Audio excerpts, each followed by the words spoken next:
Welcome into Sports Time. Bryant and Brett with you in our Family Leisure Studios. Darian Newsom producing for us. We're Sports Time. We're with you for the next 3 hours and a ton to get into over these next 3 hours. We had a really interesting Monday Night Football game last night. Now both teams acquiring receivers. We've got playoff baseball to talk about, college football to talk about. The Tigers have their exhibition tonight. The men's team will take on North Carolina, who's preseason ranked number 9.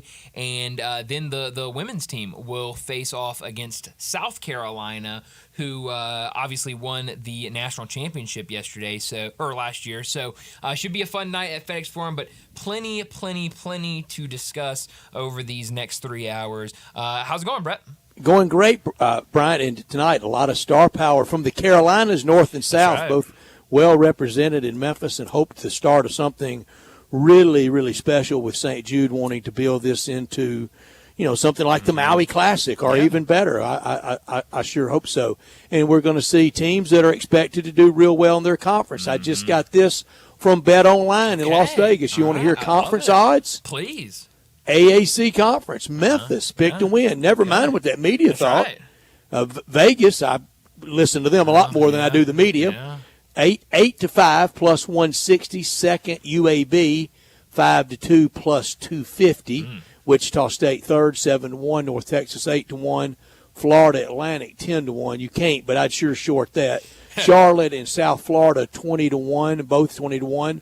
East Carolina and Temple both 40-1. Tulane and Tulsa both 50-1.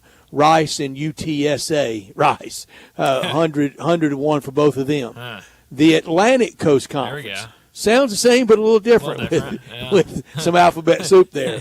Duke picked to win by Vegas at 3-2 plus 150. I know all the North Carolina fans that are in town love to hear that. Yeah. North Carolina second at 7-2 plus 350, and then Miami and Wake at 11-1 each. Clemson at 12-1.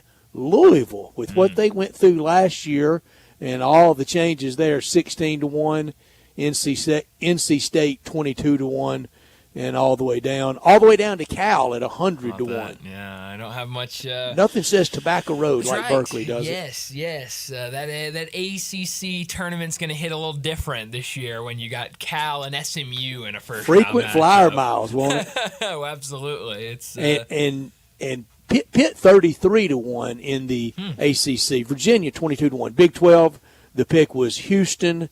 Big East, no shock. UConn, DePaul way down there at the bottom, 251. It is over and been over at DePaul, isn't it? Yes. Big 10, Purdue 9-2, followed by Indiana and St. Tom Izzo at 7-1. He's got a statue for that one title. Yes, he absolutely does. And Izzo. Mountain West, New Mexico, who was here in March at the NC tournament. If you blinked, you missed them. That's right. They're 13-4 in the Mountain West. SEC, Bama 2-1, Auburn 3-1, Tennessee 7-2, LSU 8-1. 7-2 sounds like what they won in Omaha by, isn't it? That's right. Arkansas 10-1, Texas and Texas A&M 14-1. Florida and Kentucky 28-1, Mississippi State 33-1, Ole Miss 50-1, and they're preseason 24th in AP. That's right. Yeah. South Carolina women's team will be here. We know they're better than this. 66-1, Mizzou OU 80-1, Georgia 100-1, and Vandy starting all over again 200-1. Yeah, who knows? We've seen what Vandy football's done. Maybe Vandy basketball can be on the same trajectory, and we can be talking about a fun group. No, but it's gonna be fun tonight to see some college basketball. Obviously, exhibition doesn't count, but it will be good for Tiger fans to see this team and see what Penny Hardaway has this year for a roster. And then anytime you can welcome in a brand like North Carolina to FedEx Forum, I think you should be excited about it. Sure should be, and we'll see what the crowd will be. Yeah. I know they're really kind of calling in every marker to try to to make it respectable for tonight. Sure, and we'll see what it looks like. That first game is going to be televised on ESPNU, and then the women's game streamed on ESPN Plus. So if you can't make it down there, you can still watch both games. But Brett, last night, Monday Night Football, an interesting game, back and forth. It was close to being a lopsided game in the first half until a Hail Mary at the end of the half to keep the Jets in the game. It was tight all throughout the second half. Bills able to kick a field goal in the fourth quarter to secure the win. And even though the Jets lost, they might have won overnight by acquiring Devontae Adams. That news breaking earlier this morning. And then their opponents last night, the Bills, go out just about an hour or so ago, I guess a couple hours ago now, and get Amari Cooper from the Browns. So two major trades in the NFL, both including wide receivers. And everybody naturally concentrating on the teams that got those players, but isn't it just full white flag admission of kind of season over for the teams, both teams that dealt those players, Browns, Raiders. 2024 is over. Well, that's a really good point, especially with the Browns, because I think the Raiders, I don't know how many people coming into the season were going, oh, man, this is the year for the Raiders. But certainly this is the first step of all in on a rebuild in Las Vegas. But for the Browns, that's a great point because, I still remember week one when Cleveland is hosting Dallas and are favored. And Dallas gets the big win, but a lot of people thought, Deshaun Watson, he's going to come in and be a great quarterback this year, and this offense has weapons. But now, certainly what we've seen from that team on the field, and now the trade of Amari Cooper, it's definitely white flag for them. Yeah, and Deshaun Watson just really never could recover from everything off the field, and then what the Browns gave up to get him, it will go down as maybe the worst trade, worst acquisition, worst financial deal in the history of sport. Yeah, it definitely could. It makes the Bobby Bonilla deal look like a discount.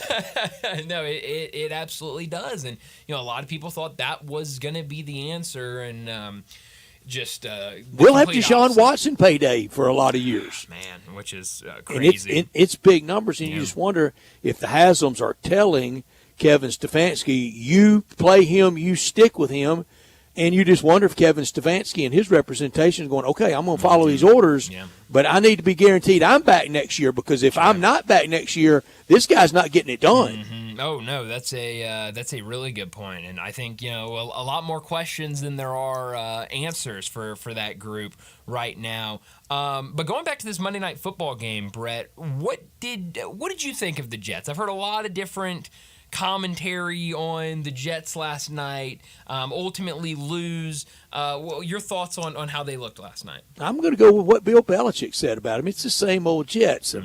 Just really never do a lot consistently well, certainly never over the long march of time. If it wasn't for that Super Bowl guarantee and Joe Willie Namath coming through a long time ago now, they just have nothing as a history. Not close to the Giants, not close to the other teams in the AFC East that they call rivals, except for that Joe Namath coming through. They don't have what Buffalo has. That's right. No, near or long term. Yeah, no, that's a really good point. And you mentioned Bill Belichick. Darian was telling us yesterday about Bill Belichick on the CW show, talking about Robert Saleh and his thoughts on that decision to fire him. And he certainly, on the Manning cast last night, did the exact same. Let his feelings be known about his thoughts on the firing of Robert Saleh and of what he thinks of Woody Johnston and the ownership group with the Jets. That did a pretty good shot on old Woody, didn't he? Yeah, pretty good shot. I guess Bill, not really super into the idea of going to the Jets to be their head coach, because that's not how you mark that off. Yeah, I don't think that's how you start it off if you want to go and be he's still going to have good options. Oh, he's going to have great options. But Aaron Rodgers, how he throws that Hail Mary, how he turns the nose down like it's a punt. Oh, that is something, how he throws it. It's incredible. It's a lot of air under it. It gives plenty of time for jockeying about and stuff, and he's really made it come through. There are a lot of quarterbacks I'm not going to name any names, but there are a lot of quarterbacks that don't want to throw the Hail Mary because they don't want to get tagged with the interception. Well, but Brett, I do know one that throws it just as well as Aaron Rodgers. Only one, and that's that guy in Pittsburgh on the bench, Russell Wilson. Russell Wilson throws that exact same ball. Darren, he has. He has. And now he might have to let it launch this week. Well, I was about to say, start the quarterback controversy. He's back healthy, and now it sounds like a lot of signs pointing to him maybe being in line to start Sunday night against the Jets. Right, things change, and you got to be able to roll with them. I'm fine by them. I don't mind them. Most of the changes that have happened to me in my life mostly have all been for the good. Sure. But there was a time that you had no in-season trading in the NFL. Nothing like today, already a blockbuster day. And again, I go back to there was a time that on the 15th of October, that started two-a-days. That started practices, not these big-time matchups that are being made. And it just tells me, I hope they wouldn't, but it feels like a game or two expansion of the regular season in college basketball is probably going to happen. And with the NFL, I think we're probably going to have more trades as the year goes along leading up to deadline time. And we sure will once we go 18 games, and that's sooner rather than later. Yeah, no, it feels like any year now we're going to get that announcement that the league's going to go to 18 games, and I think you're absolutely right. I mean, I think more trades like this are going to come. I mean, these are two blockbuster trades, big trades. We're this talking, would be big in March, absolutely. And so the fact big that today, it absolutely, and especially the fact that these are mid-season trades, and so yeah, I think as the NFL expands its schedule and teams are kind of making decisions on are we going to be around in the playoffs or not, where our future is, I think you're right. I think we're going to see more trades like this. And money trades to get out of maybe having to pay something this year. Yep. And you're also going to have this. This may just serve as priming the pump a little bit for others. Other GMs go, I need to do something. Or other owners go, why aren't you doing something? Yeah, and we talked about that exact same thing last week with, last week with the firing of Robert Saleh is this going to, we get a couple more weeks into the season. Copycat is this going league. To be owner saying, well, you're not getting the job done. We're not going to be first this time, so let's let you go. I think you could definitely see the same thing in terms of trades of why are we sitting on our hands? The Jets are getting better. The Bills are getting better. Why are we sitting on our hands and not making deals? Okay, I can see the Browns kind of being in this position.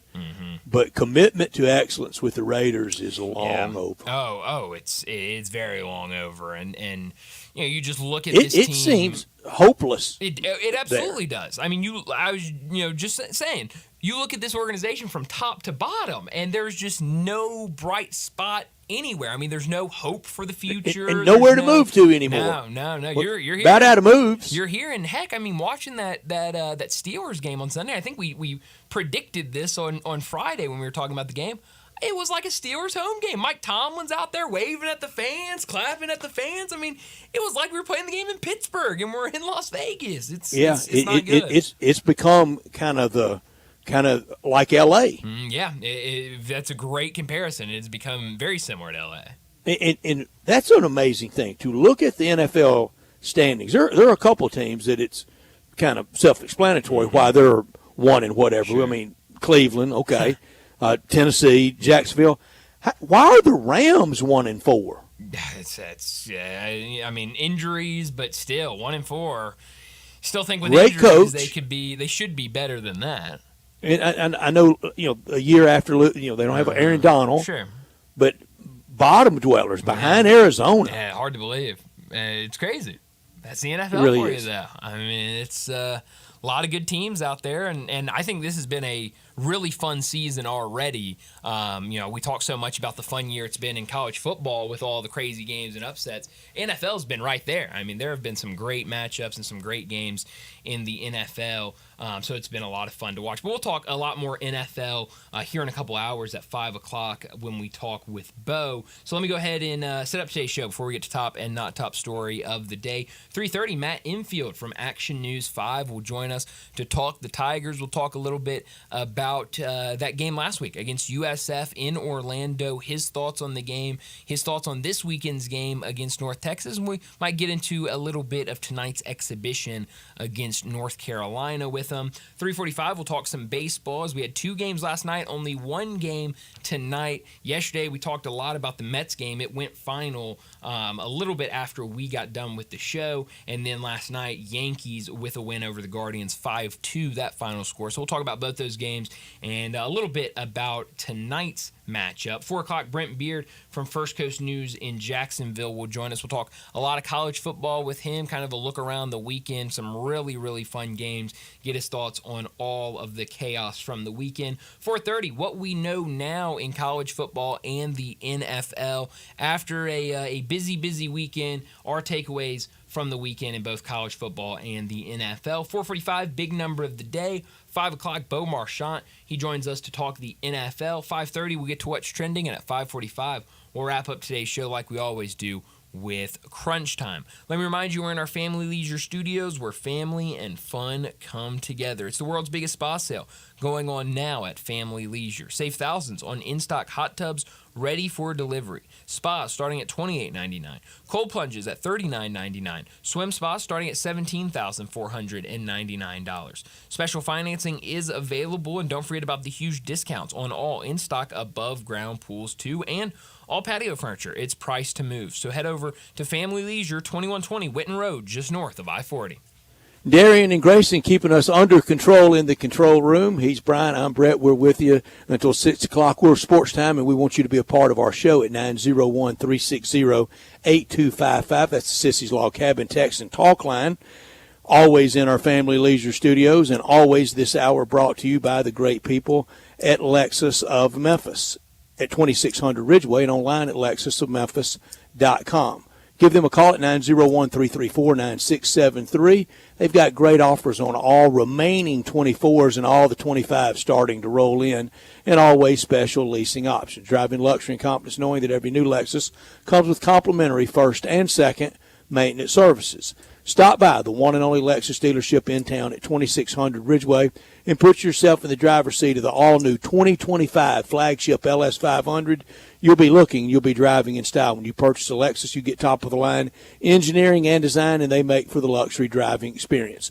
Online at lexusofmemphis.com. Experience amazing at Lexus of Memphis. Top story of the day. Well, my top story of the day is the 2 big trades we had in the NFL. It started this morning with Davante Adams. He's heading to New York to be with the Jets, and from everything I've heard, he was already in New York when the trade went down. Before the trade went down, I know Pat McAfee has Aaron Rodgers on every single week, and while they were doing their interview with him, I saw the video earlier, Aaron Rodgers kind of glancing over to the side, and Pat's like, what are you doing? Everything all right? And then out pops Davante Adams behind him. So he's already there with his buddy, and I do think this trade makes the general manager of the Jets, Aaron Rodgers. Exactly, yes, the decision maker, Aaron Rodgers. They're back together, and I do think this trade makes the Jets a better team.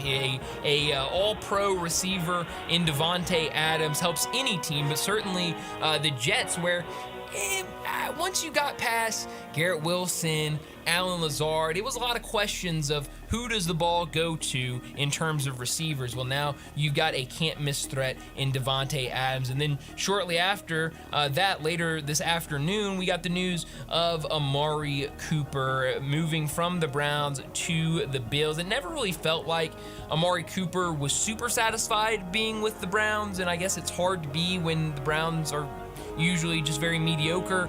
But certainly this year, with what a lot of people thought would be a much better season for the Browns, and then we know where it's gone. They're going nowhere, and now the waving of the white flag as they start making trades and send Amari Cooper to the Bills, and they'll receive a 2025 third and sixth round pick in return. So clearing up some salary, but also really waving that white flag, like Brett said. Two big trades, and I think two trades that go to two teams that can certainly use the wide receivers. And obviously the Bills in a good spot right now. Adding Amari Cooper only helps them later in the season, but we'll see what this addition of Devontae Adams does to help the Jets when they really need some wins.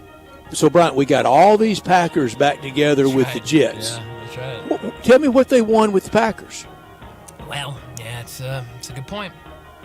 My top story, who's going to represent the NFC in the Super Bowl? Feels like the superiority so far this year has been AFC, the better of the two conferences. But who's really good in the NFC? Is it undefeated Minnesota? At the top of the East is Washington. At the top of the South is Atlanta. Who's scared of them at playoff time? Who's scared of them if they got to Super Bowl Sunday? Or is it really San Francisco again? They've had a lot of issues with injury. I understand that. The NFC North is the best division in the NFL, but is it a Super Bowl winner among them? Minnesota, Detroit, Green Bay, and the Bears. They all can make the playoffs, but could any really be in New Orleans in February? The AFC is that superior. It sure is. Not top story of the day. Well, my not top story of the day, it's got to be the exhibition tonight. Memphis and North Carolina. We learned yesterday the AP poll came out. North Carolina, number 9 preseason, going up against the Tigers. A new look Tigers, a lot of new players. Only one scholarship player returns, and that is Nicholas Jourdain. What does this new team look like? We'll get a good look against a good opponent tonight. It sounds like Penny Hardaway, based on the reporting from Jason Munns, is approaching this game like it is a regular game. This is not going to be kind of what you expect to see in exhibitions, at least what Penny Hardaway is saying. They're approaching this like it's a real game, and they want to win this game. So we'll get a good look at what this team can do, who shines, and what areas need work as they get ready for the season. But I don't think you can deny that this team will be battle tested before the season even starts. An exhibition against North Carolina, an exhibition against number 2 preseason Alabama before they even get to the first game of the season against Missouri. So not only is it a tough non-conference schedule, a tough exhibition slate as well. I'm excited to see these pieces. I'm excited to see what the rotations look like, who's out there as a starter, how do they work together, who's working off who, and it should be a fun night. And then to see South Carolina against Memphis's women's team in that second game will be a lot of fun as well. My not top story, I hope they end up papering the place and saving face tonight for St. Jude. I know ticket sales have been extremely poor. Believe if you want an anonymous donor bought 1,000 tickets, they're handing them out by the fistful, and I hope they can save face tonight. If we didn't go collectively as a community to the NCAA tournament back in March, and we didn't have a real organic sellout tonight or even good crowd tonight for North Carolina, how is the miracle going to occur in 17 months when AAC mania invades Memphis again in downtown Memphis? I don't know what they expect out of that. Okay, Hoop City, let me see. Yeah, and we hopefully will get a look at it tonight. I'm interested to see what the crowd looks like for both those exhibition games tonight.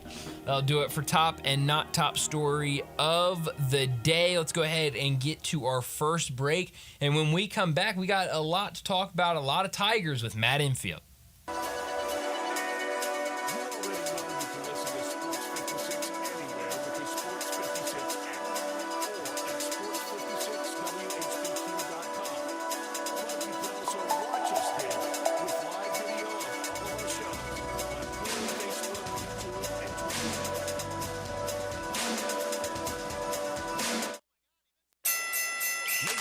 Boxing and Fitness offers a high-energy, full-body workout that utilizes the same equipment and technology employed by Floyd Mayweather to achieve his impressive 50-0 record. The workout features 4 types of heavy bags, treadmills, rowers, battle ropes, weights, and much more. Visit Mayweather Boxing and Fitness, located at 2257 North Germantown Parkway in Cordova. Train like a champ. Mayweather Boxing and Fitness, 901-673-1267.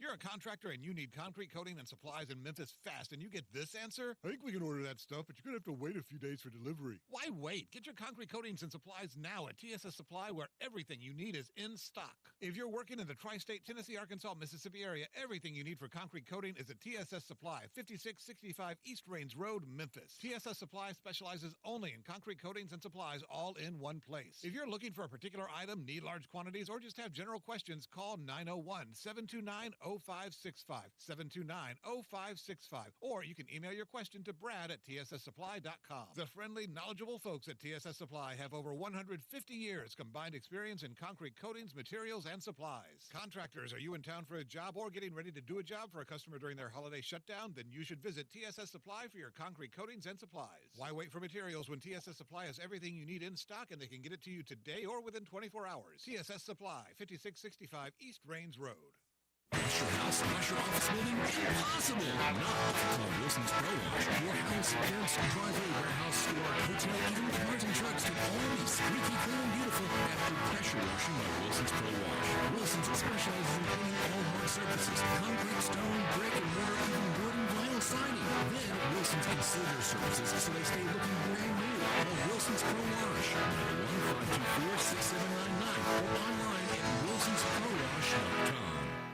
Don't do it. Don't do what? Don't do another Halloween spot for Central Barbecue. But it's October. Doing a Halloween spot for Central Barbecue is a tradition. But it doesn't make it a good thing. Nothing else happens in October. Baseball? Not if you're a Cardinals fan. What else you got? National Candy Corn Day. No Central Barbecue connection. Fair point. How about Make a Difference Day? That's to encourage people to do something constructive for the world. And going to Central Barbecue isn't? I'm telling you, it's got to be Halloween. There's no other choice, I guess. Hey, Zeke.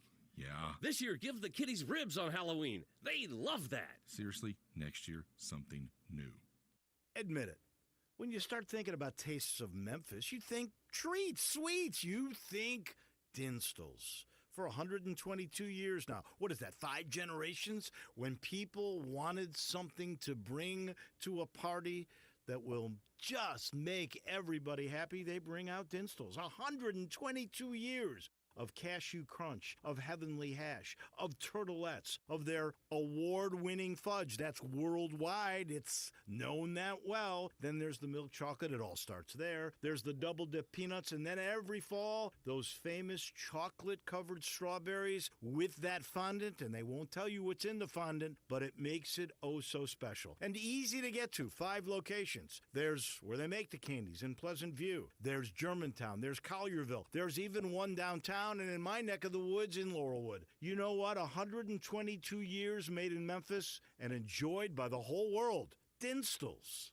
In Jason's Deli, when you're dining there or picking up curbside, you can expect wholesome food and no surprises. Just delicious sandwiches, crisp salads, and quick quality meals made with the freshest ingredients and no artificial trans fats, MSG, high fructose corn syrup, or artificial colors and dyes.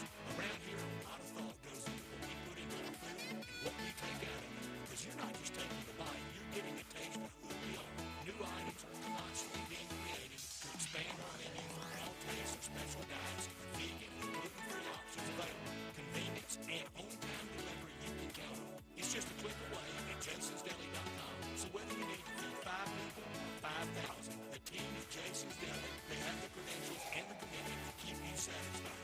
Freshness is nearby. At Jason's Deli, locations at Ridgeway in the Parkplace Center, Upper Highland, Germantown Road in Cordova, and on Goodman Road in Highland Branch. Jason's Deli is wholesome food and no surprises. Do you know one of the best things you can do for your employees or family's health? Provide Arctic Clear bottled water. Arctic Clear bottled water is your locally owned and operated bottled water provider. Arctic Clear is 100% natural spring water with free delivery and setup, dependable service, and no long-term contracts. What an easy choice. Call Jeff Manus today, 901-382-2363, or visit arctic-clear.com. Arctic Clear bottled water. Call now, 382-2363. That's 382-2363. So you need to sell your house? I have the solution. Call 901-406-1101. That's 901-406-1101. Call my buddy Bill and I buy houses. Any house, any area, as is. It's literally as simple as that. Just pick up your phone. Call 901-406-1101. That's 901-406-1101. Call my buddy Bill and I buy houses. Guaranteed to close in 5 days.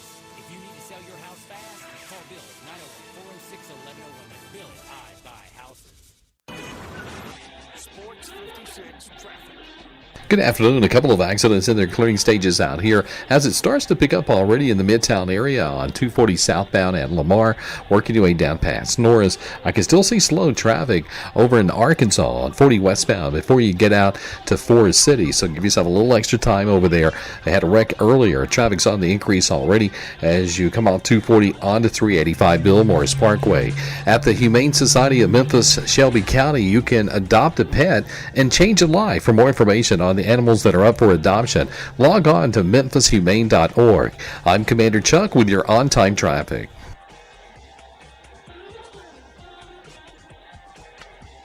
Now back to Sports Time on Sports 56 and 98.5 FM. This hour is brought to you by Lexus of Memphis. Here are your hosts, Brett Stats, Norsworthy, and Brian Davis. Welcome back into Sports Time. Brian and Brett with you in our Family Leisure Studios. And joining us now to talk some Tigers, Matt Infield from Action News 5 joins us now. Matt, thanks so much for joining us. Last week when we talked to you, the game between Memphis and USF, up in the air. We didn't know when they were going to play it. We didn't know where they were going to play it. They ended up playing it Saturday in Orlando. Tigers leave with a 21-3 win. All last week, Brett and I were kind of saying, with everything going on around this game, just go down there and win and come back with a win. Don't worry about the final score or how much you win by. Just go and win. That's what they did. What did you make of the Tigers' performance against USF? Yeah, I think kind of a weird week for everyone involved. Probably more so, obviously, on the USF side. Sure. I do get that that line of thinking of it's a wacky week, score a win, and then get back to some normalcy, come back home this week against North Texas. I will say, given the fact that USF probably had the bigger challenge last week, having to relocate to Orlando and then playing with a backup quarterback with Byron Brown being hurt, there was part of me that would have liked to have seen Memphis maybe look a little more dominant. The start of the game was really good offensively, and we saw some of those bigger, more explosive plays in the passing game and the offense in general. I don't think it's a coincidence that the offense kind of stalled out after Mario Anderson got ejected. That's probably there's probably a connection there. But defensively, it was really good, and obviously, it was really good against a shorthanded unit playing without a dynamic quarterback who has been great this year, but obviously was really good last season. So. Yeah, I'm kind of with you. Win, weird week, carry that momentum, whatever is there, and come back home this week and it's more normal and put it together again. Matt, we talked about that yesterday. I would much rather be explaining an 18-point road win like the Tigers are having to do than how the road game against Navy went. So a win's a win. This week against North Texas, and North Texas, they're having a pretty good year. And I think it could be maybe be the best opponent the Tigers have faced so far this year at home for sure. Yes, home opponents, I agree. I think that, when you look at the rankings and kind of just, the stats and the records right now, I think we talked about it a little bit after the Navy game. I forgot, I brought it up. I'm sure you guys did as well. I didn't think that Navy performance was fluky. And as we get more and more into the season, don't get me wrong, the Tigers wish they would have won, but it doesn't look like all that bad of a loss so far. But as far as home opponents go, I agree for sure. And they're putting up over 40 points a game. Now, the flip side to that is their defense looks like it is there for the taking. So this is a week where you really want to see, I think, that complete game and all three phases, but especially the offense come together, put together a good performance against what looks like a vulnerable defense. And then it will be another test.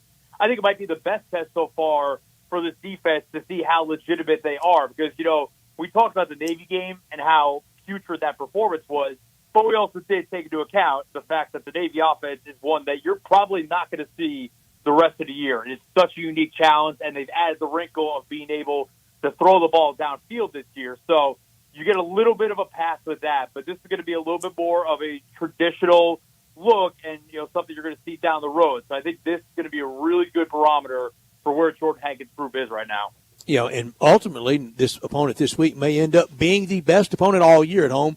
That'll play out with Charlotte, Rice, and UAB still coming up at Simmons Bank Liberty Stadium. I think everybody's we're kind of dodging the lead on things with the Tigers. We're ready for Seth Hennigan to really cook, aren't we? Yeah, and we saw it. It's funny. We saw a little bit of it at the start of the game on Saturday. The first drive was really good. They converted a fourth down. Good to see Tamir Blankenship get on the board with a touchdown for the first time this year.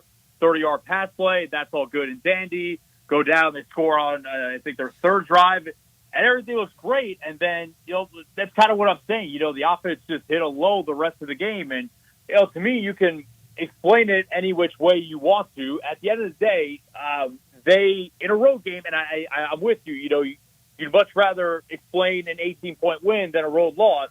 But the offense did not score in the last 3+ quarters of that game. And it must be said as well, as far as road games go, I didn't cover any COVID college football games, but that was probably about as close to a COVID game as you're going to get in terms of, a lack of environment on the road. I doubt they had to do any sort of, actually, no, for a fact, you didn't have to do any sort of silent count or anything like that. It was basically a neutral site game with maybe a little more USF flavor, but that was probably about as easy of a road environment as you're going to get. So, yeah, listen, they won, and they won pretty handily.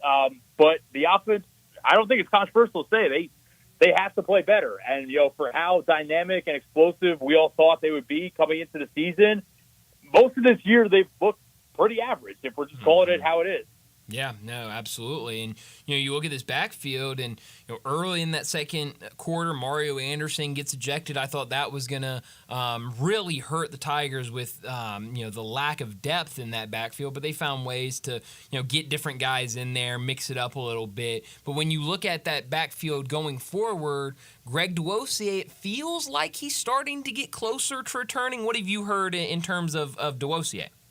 Yeah, Ryan said yesterday that he doesn't think he will play this week, which is actually a little bit of I don't know if discouraging is the right word, but I know that Ryan in his presser leading up to the USF game said there was a chance he would be able to come back for the North Texas game. But he said yesterday, probably not happening.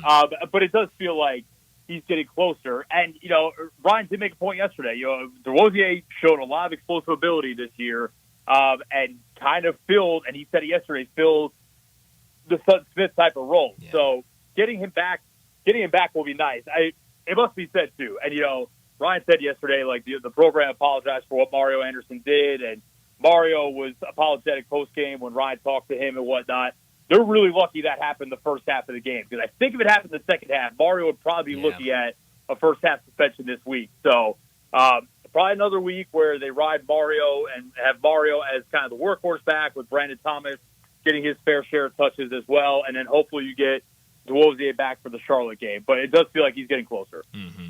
Talking to Matt Infield from Action News 5. He joins us on Tuesdays to talk the Tigers. And, Matt, it's been all football with you since you started joining us, but now getting very close to the basketball season, and tonight Tigers will take the court as a team for the first time in an exhibition against North Carolina. Now, the big word there is exhibition. This game doesn't count, but what do you want to see from this Tigers team tonight when they take on a preseason top 10 team in North Carolina?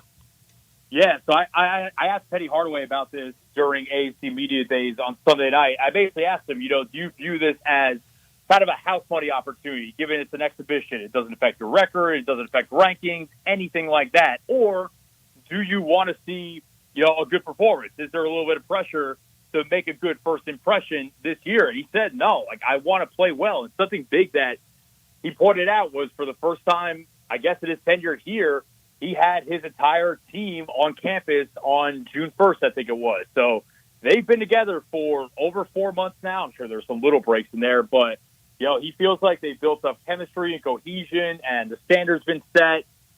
And, we talked about, he says that the team is really close. So, I kind of want to see that come to light. I'm not necessarily saying they have to win tonight but I think that it would be nice to see a good performance. If they went out there and got blown out tonight, I would be a little bit, I don't know, concern is the right word, but I think I would raise an eyebrow a little bit. North Carolina is obviously a really good team. But, yeah, I think you want to see a team that looks like they have been practicing together for, 4 months now and have that cohesion and chemistry so that when this thing starts for real, they can hit the ground running. Matt, I want to respectfully disagree on it, and I don't think it's going to happen, but even if you had that cover your eyes, that just awful moment, just really ran out of the building, I don't mind getting to throw the tape away, don't even rewatch it on October 15th. I'd much rather have that than February 15th. No, for sure. I'm with you there. I just, if I don't know. It's tough, yeah.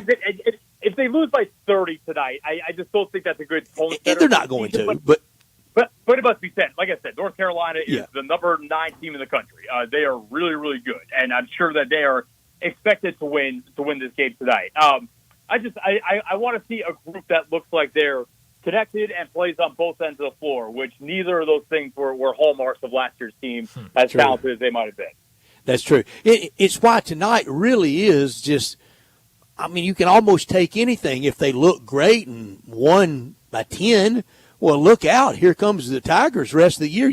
Just busting at the seams to get it going Monday night, November 4th against Mizzou. Lose a heartbreaker. Okay, you played North Carolina. Almost any way this plays out tonight, you could almost shape it to being okay. Well, yeah, and what's funny is that no matter what happens tonight, whether they win big, lose big, anything in between, if the exact opposite happens in Huntsville against Alabama in a couple weeks, that will reshape the narrative as well. But it's like those NFL preseason games. You can go through all August and then automatically a magic wand's waved and everybody's 0-0. I think that it'll be interesting to see how close, and we won't get this answer for a couple weeks, but what the starting lineups look like, who's coming off the bench, what are some combinations that work well together, and like you said, that could all change on November 4th against Mizzou. But it is cool to kind of get a real look this early because the last couple of years, it's been like, lane colleges and LOCs and stuff like that. So to have 2 games before they start for real where you get, a somewhat decent look at a team, I think is valuable. I know I'm really excited to see the freshman, Jared Harris, tonight and see what he can bring because, and I think Penny Hardaway talked about him at AAC Media Days, but it sounds like kind of opposite of what we saw from the freshman last year. Jared Harris is going to be called on to give this team some really good minutes throughout the season. Yeah, and, last year's team, when you look at, the ages of this team compared to last year's team, it's pretty similar. It's a lot of veteran guys, but, Jared Harris obviously is coming in with a little more expectation, being named, the preseason conference player of the year. So now I'm curious, we do know that Penny and his rotations can be fickle and ever changing by the game. That's a great point. They could say this now. That could very quickly and very easily change by Thanksgiving, but I do think that there is a little more fanfare and expectation around this kid than there was, like Ashton Hardaway last year or Carl Sharon-Fon or guys like that. And I think it will be good. It would be nice to see him develop throughout the season and hopefully, in a year or in an era where everyone seemingly is one and done when they're good as a freshman, if you could keep him around for a little bit and develop him, that would be really beneficial for the program. Yeah, absolutely. Last thing for you, kind of going back to football before we let you go, you mentioned this weekend against North Texas and kind of the style of football they are, weak defense, pretty good offense they've shown so far this season. What do you think we see on Saturday in that game? I think it is probably – I'll be curious to see what the over-under is. But let me say this. I think Memphis scores 30+. And if their defense shows up, I think they will win.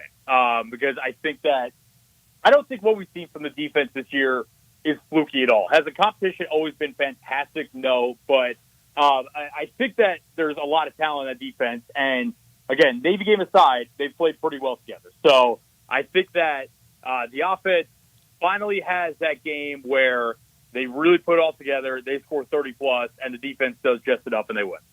66.5 is the total for Saturday. So, yeah, I mean, and Memphis is – what's the line on the game? 11.5 right now. Or, no, excuse me, it's now down to 10. It opened at 11.5. So they're expecting let me do the math here, like a 40 or like a 38-28 win or something like that, give or take. Yeah. So I mean, if Memphis, I will say this for sure, if Memphis scores close to 40 points, I would feel really good about their chance of winning this game. But remember this game last year. I know there's different personnel on both sides, but this game last year in Denton was pretty nutty. So if we had some variation of that again this year, I wouldn't be shocked either. Yeah, I wouldn't either. Matt, as always, thanks so much for joining us, and we'll do this again next Tuesday. Thanks, Phil. Sounds good. Have a good one, all right? Thanks, Matt. Thanks, Matt. Matt Infield joining us from Action News 5 to talk Tigers like we do every single Tuesday afternoon. Now, more to talk about. Basketball season's here. I think this Saturday, not just because it's the next one, I think this Saturday is the big game of the year for the Tigers, because go out and take care of business, really put on a show, because you got to get people back the next week, the very following week against Charlotte, and then for 2 more in November with Rice and UAB. I know the reluctance of a lot of fans to go see these teams, but they're not as reluctant if they're seeing a high-scoring, efficient, winning product. That's right, absolutely. And that Charlotte game has been announced for 11 a.m. Next Saturday, so we'll definitely see what the Tigers can show. But it's definitely nice having back-to-back home games this late in the season. So yeah, I hope you see a lot of fireworks offensively for the Tigers, and hopefully a relatively easy win for them as well. But let's go ahead and get to a break, and when we come back, we'll talk some Major League Baseball.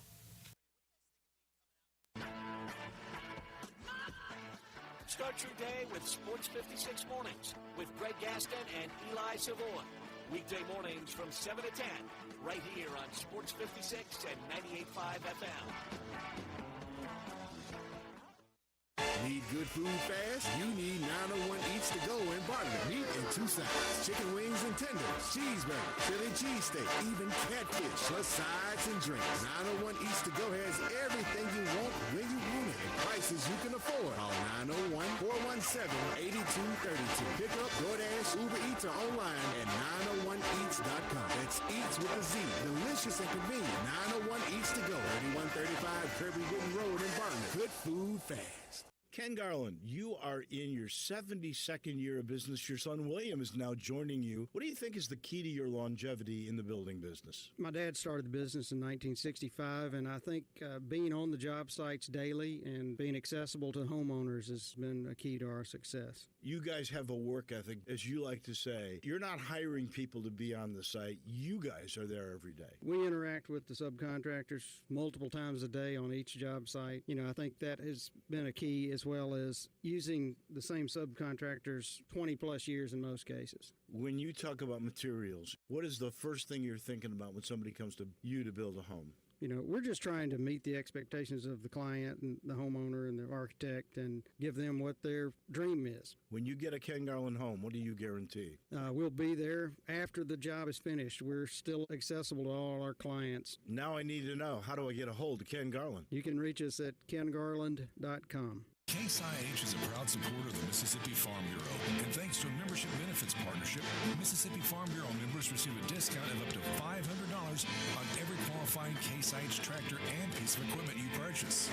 This discount may be used with other promotions, rebates, or offers. So join Mid-South Ag Equipment and the Mississippi Farm Bureau and pocket up to $500 in savings.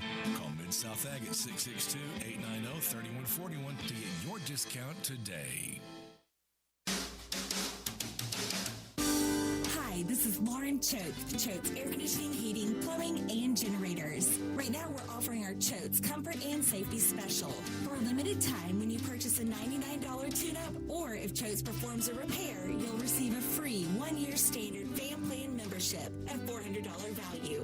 Keep your home safe, comfortable, and running smoothly all year long with 2 maintenance visits, priority service, and discounts on future repairs. And for our existing loyal fan plan members, we have something special just for you. Enjoy a $1,000 loyalty coupon support any new generator, tankless water heater, or HVAC system. It's our way of saying thank you for trusting us with your home. Add value, add comfort, and add safety to your home with Choates. Call us today at 347-8086 or visit ChoatesHVAC.com. Choates, let our family serve your family. Now back to Sports Time on Sports 56 and 98.5 FM. This hour is brought to you by Lexus of Memphis. Here are your hosts, Brett Stats, Norsworthy, and Brian Davis.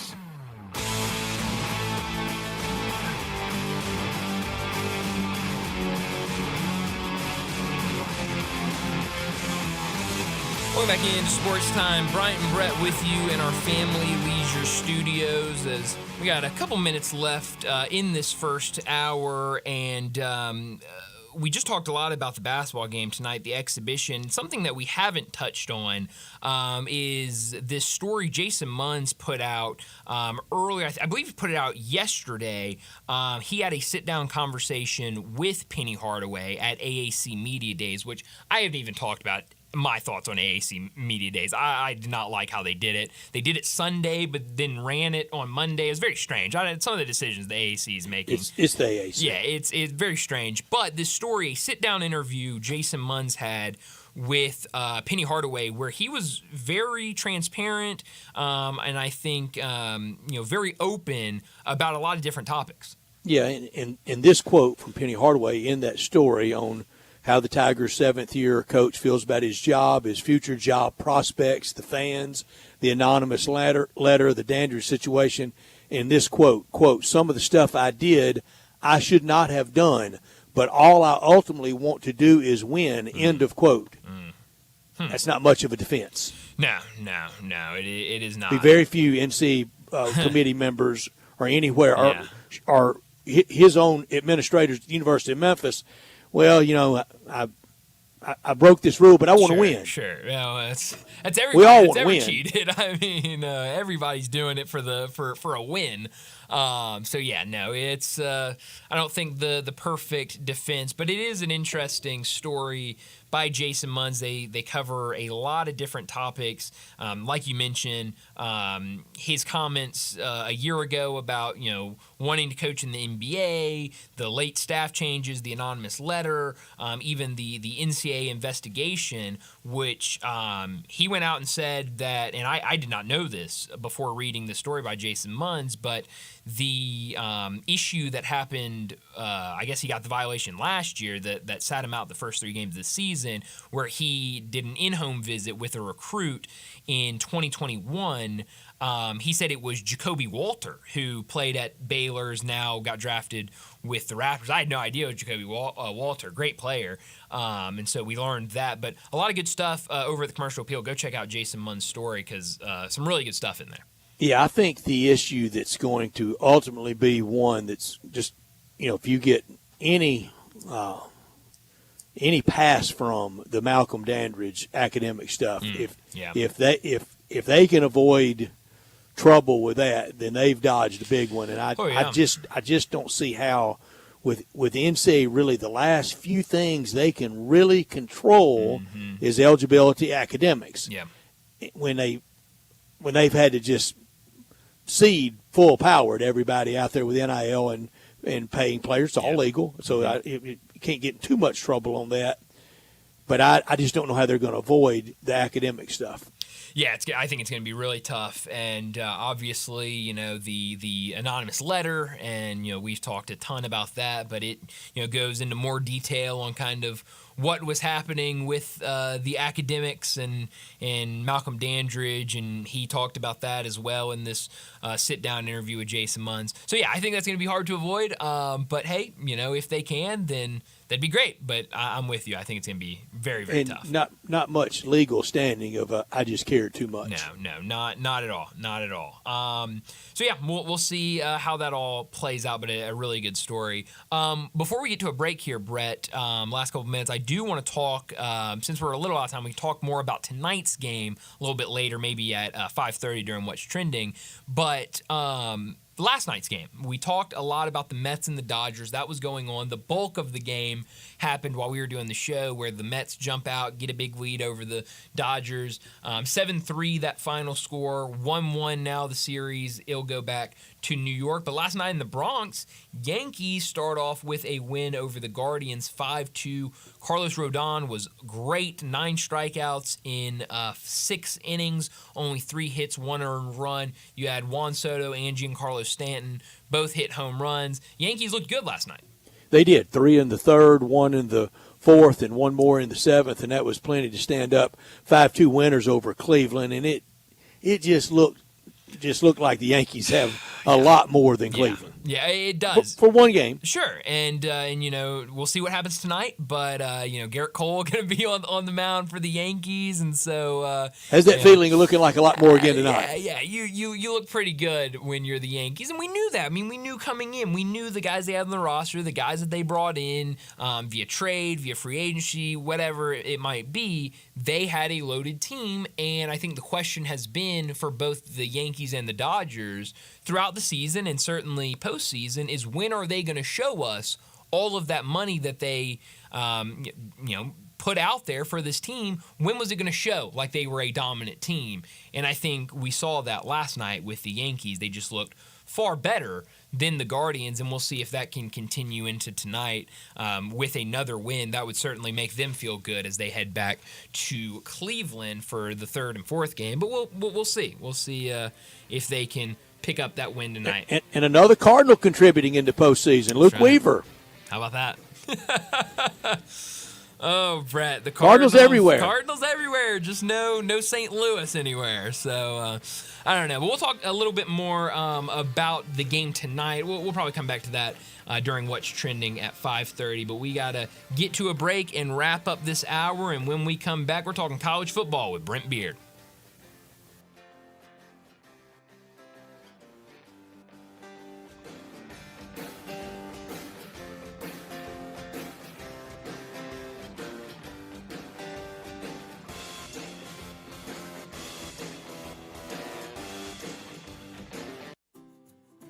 Asking you to stop eating junk food? Well, we have you covered at Humdinger's. It's quick and it's healthy, and most important, it tastes amazing. With many choices from salmon salad to rainbow trout and grilled asparagus. Come visit us for lunch at Humdinger's, 6300 Poplar Avenue.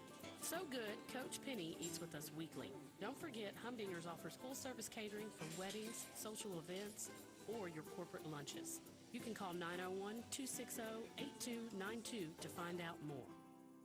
It's Trucktober at Sunrise Chevrolet U.S. GMC of Culverville. Get up to almost 10% off MSRP on a 24 Chevy Silverado 1500 LT or a 24 GMC Sierra 1500 Denali. Sunrise Chevrolet U.S. GMC of Culverville. We make it fun to buy a car. Price plus tax, title, and license. Price includes $899.50 processing fee. Silverado R124-8261. MSRP $60,600. Dealer incentive $51.51. Customer cash $3,000. Bonus cash $17.50. Sierra RZ321564. MSRP $87,500. Dealer incentive $7,000. Purchase allowance $27.50. Expires 10/31/24. Shop the Sherwin-Williams fall sale and get 30% off paints and stains from October 11th through the 21st. With prices starting at $34.29, it's the perfect time to transform your space with color. Whether you're looking to revamp your bedroom, living room, or home office, we have you covered with bold hues, soothing neutrals, and everything in between. Shop the sale online or visit your neighborhood Sherwin-Williams store. Retail sales only. Some exclusions apply. See store for details. Get ready for Genesis Diamond's largest ever sale on luxury pre-owned Rolex watches. It's your chance to if you've ever dreamed of wearing a Rolex. You can't miss this special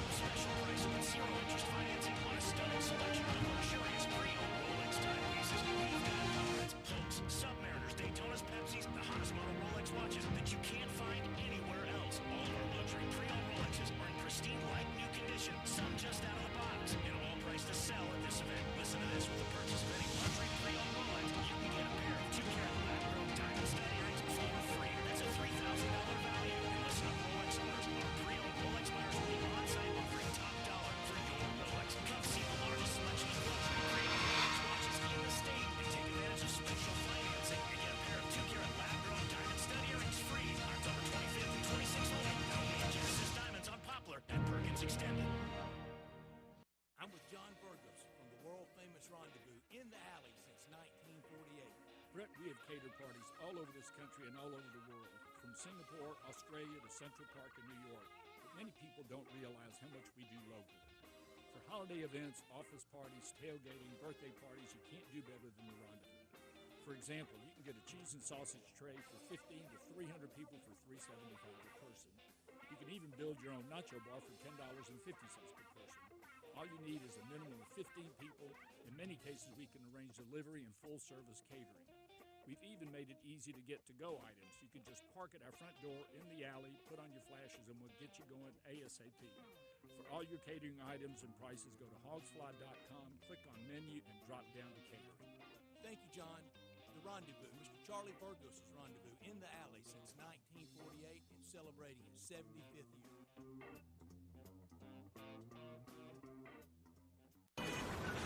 Sports 56 traffic.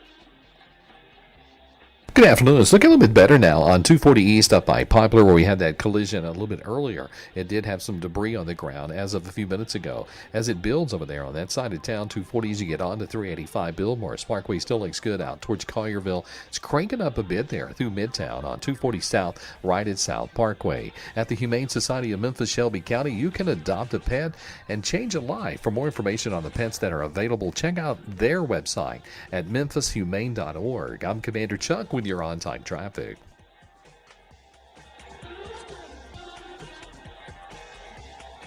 Sports 56, WHBQ Memphis, and W253DF Memphis, with Dave Woloshin, weekday mornings from 10 to 11. Sports Time. Sports 56 and 98.5 FM. This hour is brought to you by Wilson's Car Wash, residential and commercial pressure washing service you can trust. Here once again are Brett Norsworthy and Bryant Dacon. Welcome back into Sports Time. Bryant and Brett with you in our Family Leisure Studios, as every single Tuesday at this time we talk some college football, and a lot to get to. Is another crazy week in the world of college football. So let's not waste another minute. Let's go ahead and get to Brent Beard.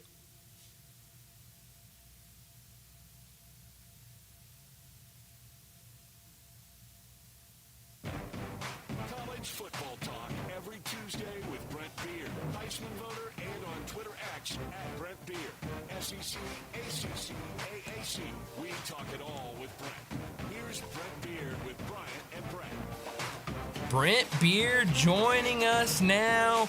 Brent, I guess let's start off with one of the bigger games of the night. That 6 o'clock, 6:30 window on Saturday was incredible. But let's start with a matchup in the SEC, Ole Miss and LSU. It felt like a playoff for the playoffs, a game that really meant a lot to both sides. Ultimately goes to overtime. LSU gets the win. What did you see in that game between Ole Miss and LSU? I was frankly surprised. I thought Ole Miss would win the game, but LSU really came through. I think the thing that I saw, now Brett can amend this, but it seemed like the LSU offensive line really gave Garrett Nussmeier protection for most of that game.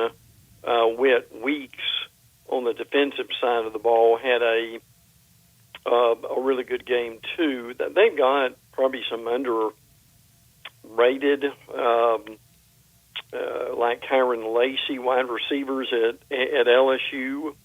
Also, so LSU right now with Texas and A&M, the three teams that are undefeated. We're still used to divisions, and we want to go back to that in the back of our mind, but that is not happening at this point.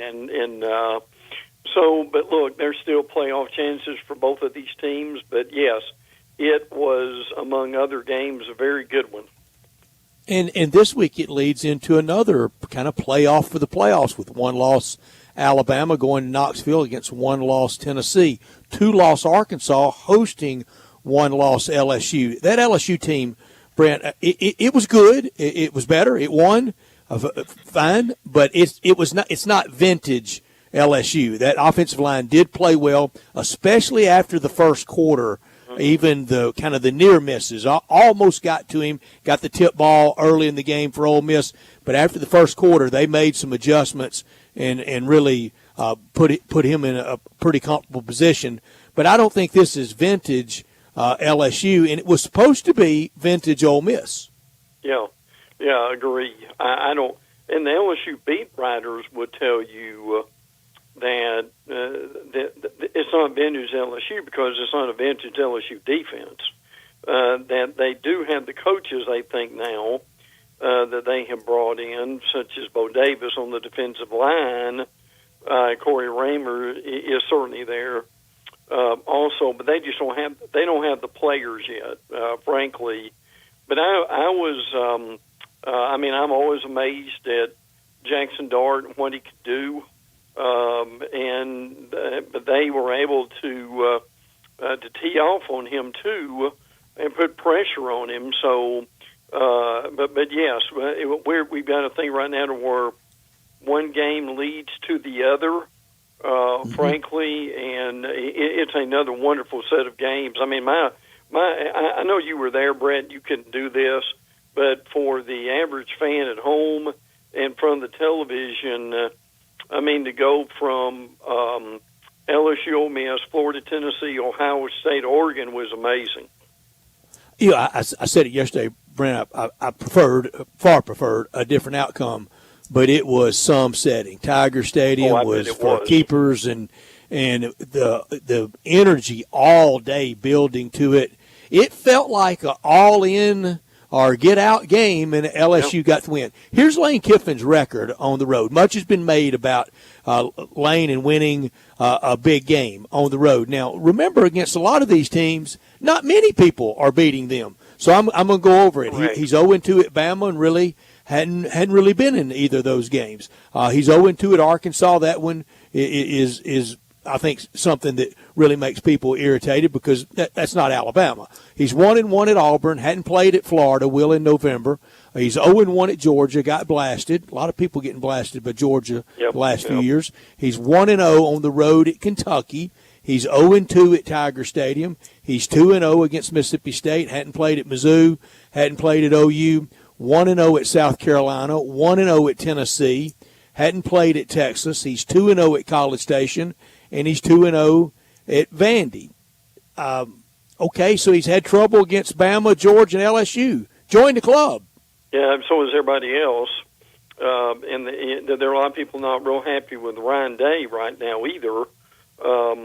In his big games and on the road, it's hard to win on the road in this league. And I would also say, in many ways, that Lane has not had the teams like he's had the last 2 years. I know some of those records go back even before there. So, that's 10-8. That's pretty good at Ole Miss. It actually is. There's no question about that. But man, oh man, in this league, to win on the road it takes you years to be able to do that. Mm-hmm. Well, you mentioned Ryan Day and that Ohio State team on the road against Oregon. They dropped that one, but it really feels like after watching that game, either of these teams could be there at the very end. No, look, absolutely no doubt. Right now Oregon's 6-0, Ohio State's 5-1, and I'm still convinced that a 10-2 team will get in. And I'm not sure at all that we don't see a 9-3 from either the Big Ten or the SEC able to get in too, depending on who they lost to and how close the game was. So there's no doubt both those teams will be in. And I think that to me the main thing about Oregon is how slowly they started and picked it up, and how well they're playing now. So.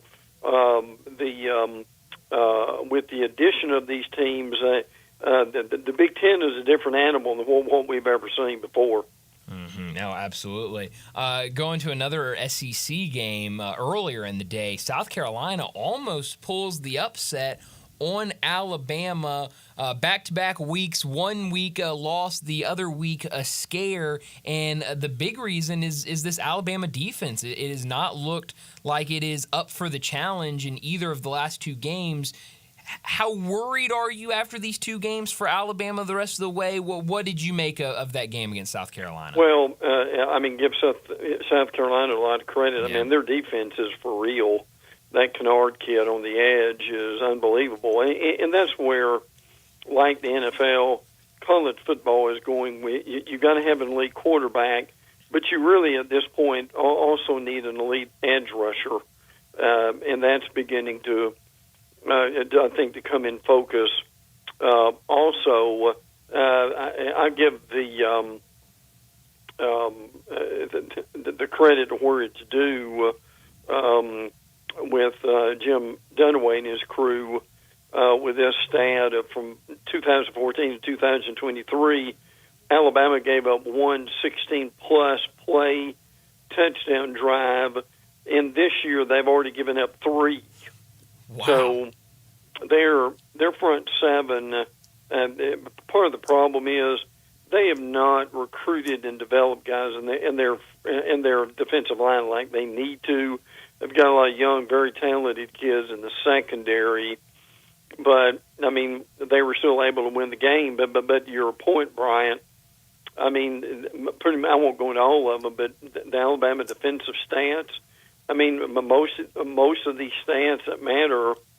I mean, they're in the 30s to the 50s. So what we're used to seeing from the Alabama defense is being in the top 10 in these categories, and that is not the case. But you've got a very interesting game coming up with Alabama and Tennessee. The Alabama defense struggling, and the Tennessee offense at this point is also struggling too.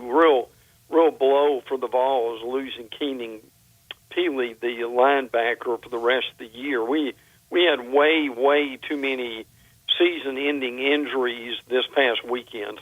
Sure did. Brent, you're right about those numbers, and this may be the setup, Bryant, where something doesn't have to give with the Tennessee offense and the Bama defense. It could just be kind of two immovable objects out there, not really going anywhere. Brent, I was shocked that Lenore Sellers could do what he did to the Alabama defense after I saw him the week before, and I would just classify him as very average. Yes. Oh, yeah, I agree with that. I thought he was too. Frankly, now they changed their tactic toward the end of the game, and it basically saved them by they put heat on Sellers. He threw the pick, but based on the last play of the game, and he also overthrew his target on the 2-point conversion. But there were moments Bama looked good. And there were other moments like at the end of both halves on the onside kick, and at the last minute or so of the first half, there was way too much Keystone Cop stuff going on at that point. I agree. If you had to vote on these two stories, which one would you vote for as the story of the year so far in the SEC? The newbie, Texas coming in and really exerting itself, or Vandy and Diego Pavia? What's the bigger story so far? Vandy by far. We agree. But I mean by far. And this is, I'm not going to say it's just once a generation for Vanderbilt, but Lord, for what we've seen.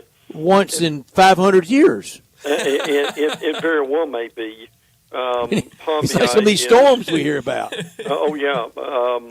Diego Pavia is my stars. If he's not I'm not saying he'll win it, but if he's not a Heisman candidate, and you could make an argument that he is the SEC Offensive Player of the Year. That's 2 votes. I said it yesterday, Brian. Sure did. And Grayson and Darian can attest.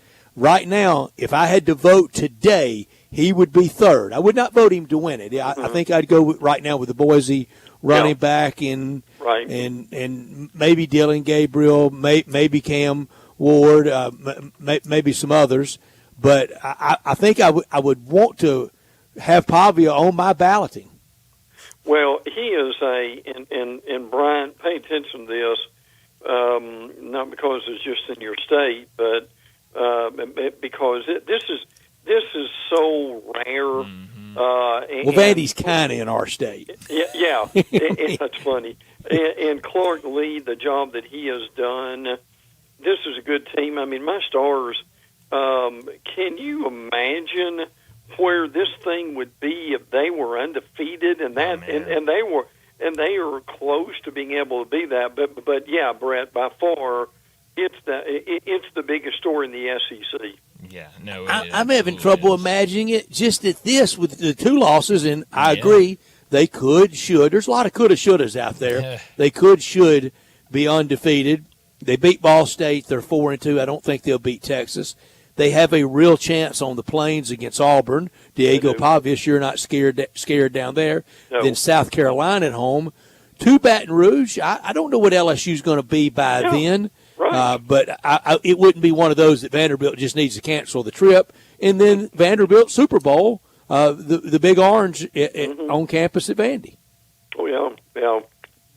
They've got an opportunity to have a just amazing, superb year for them, and one for the ages that would propel Vandy into another light with people looking at them. So yeah. Tell Vandy the bowls don't matter. Oh yeah, boy, isn't that the truth? And explain Kentucky win on the road as a 16-point underdog at Ole Miss and lose at home to South Carolina and Vanderbilt. Well, it's amazing. I mean, Kentucky certainly. I mean, they were a hair away from beating Georgia, but it can be a very inconsistent team now. A lot of shoulda, couldas, isn't it? It is. The margin is small. Yeah, very small. Now I'm speaking to the Clay County Gator Club tonight, so that's good luck. And I can tell you they are not happy with the blown opportunities that Florida had in that game. Why didn't he go for 2, Brent? I don't know. He said he has this mantra of scared money doesn't make money, and thought they had an opportunity. Is he talking about his buyout? Yeah.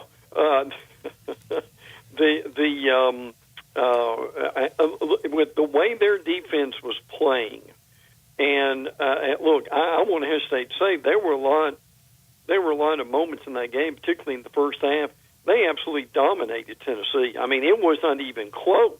Yeah. And that thing at halftime should have been 17 or 21 to nothing. But but listen, Billy Napier's career at Florida is, to me, is summed up by that last play of the half. They once again somehow have 12 men on the field, and they're going to be penalized 5 yards, but yet what goes along with that penalty is a 10-second runoff, so they don't even get a chance to kick. And they've got this. They've got this.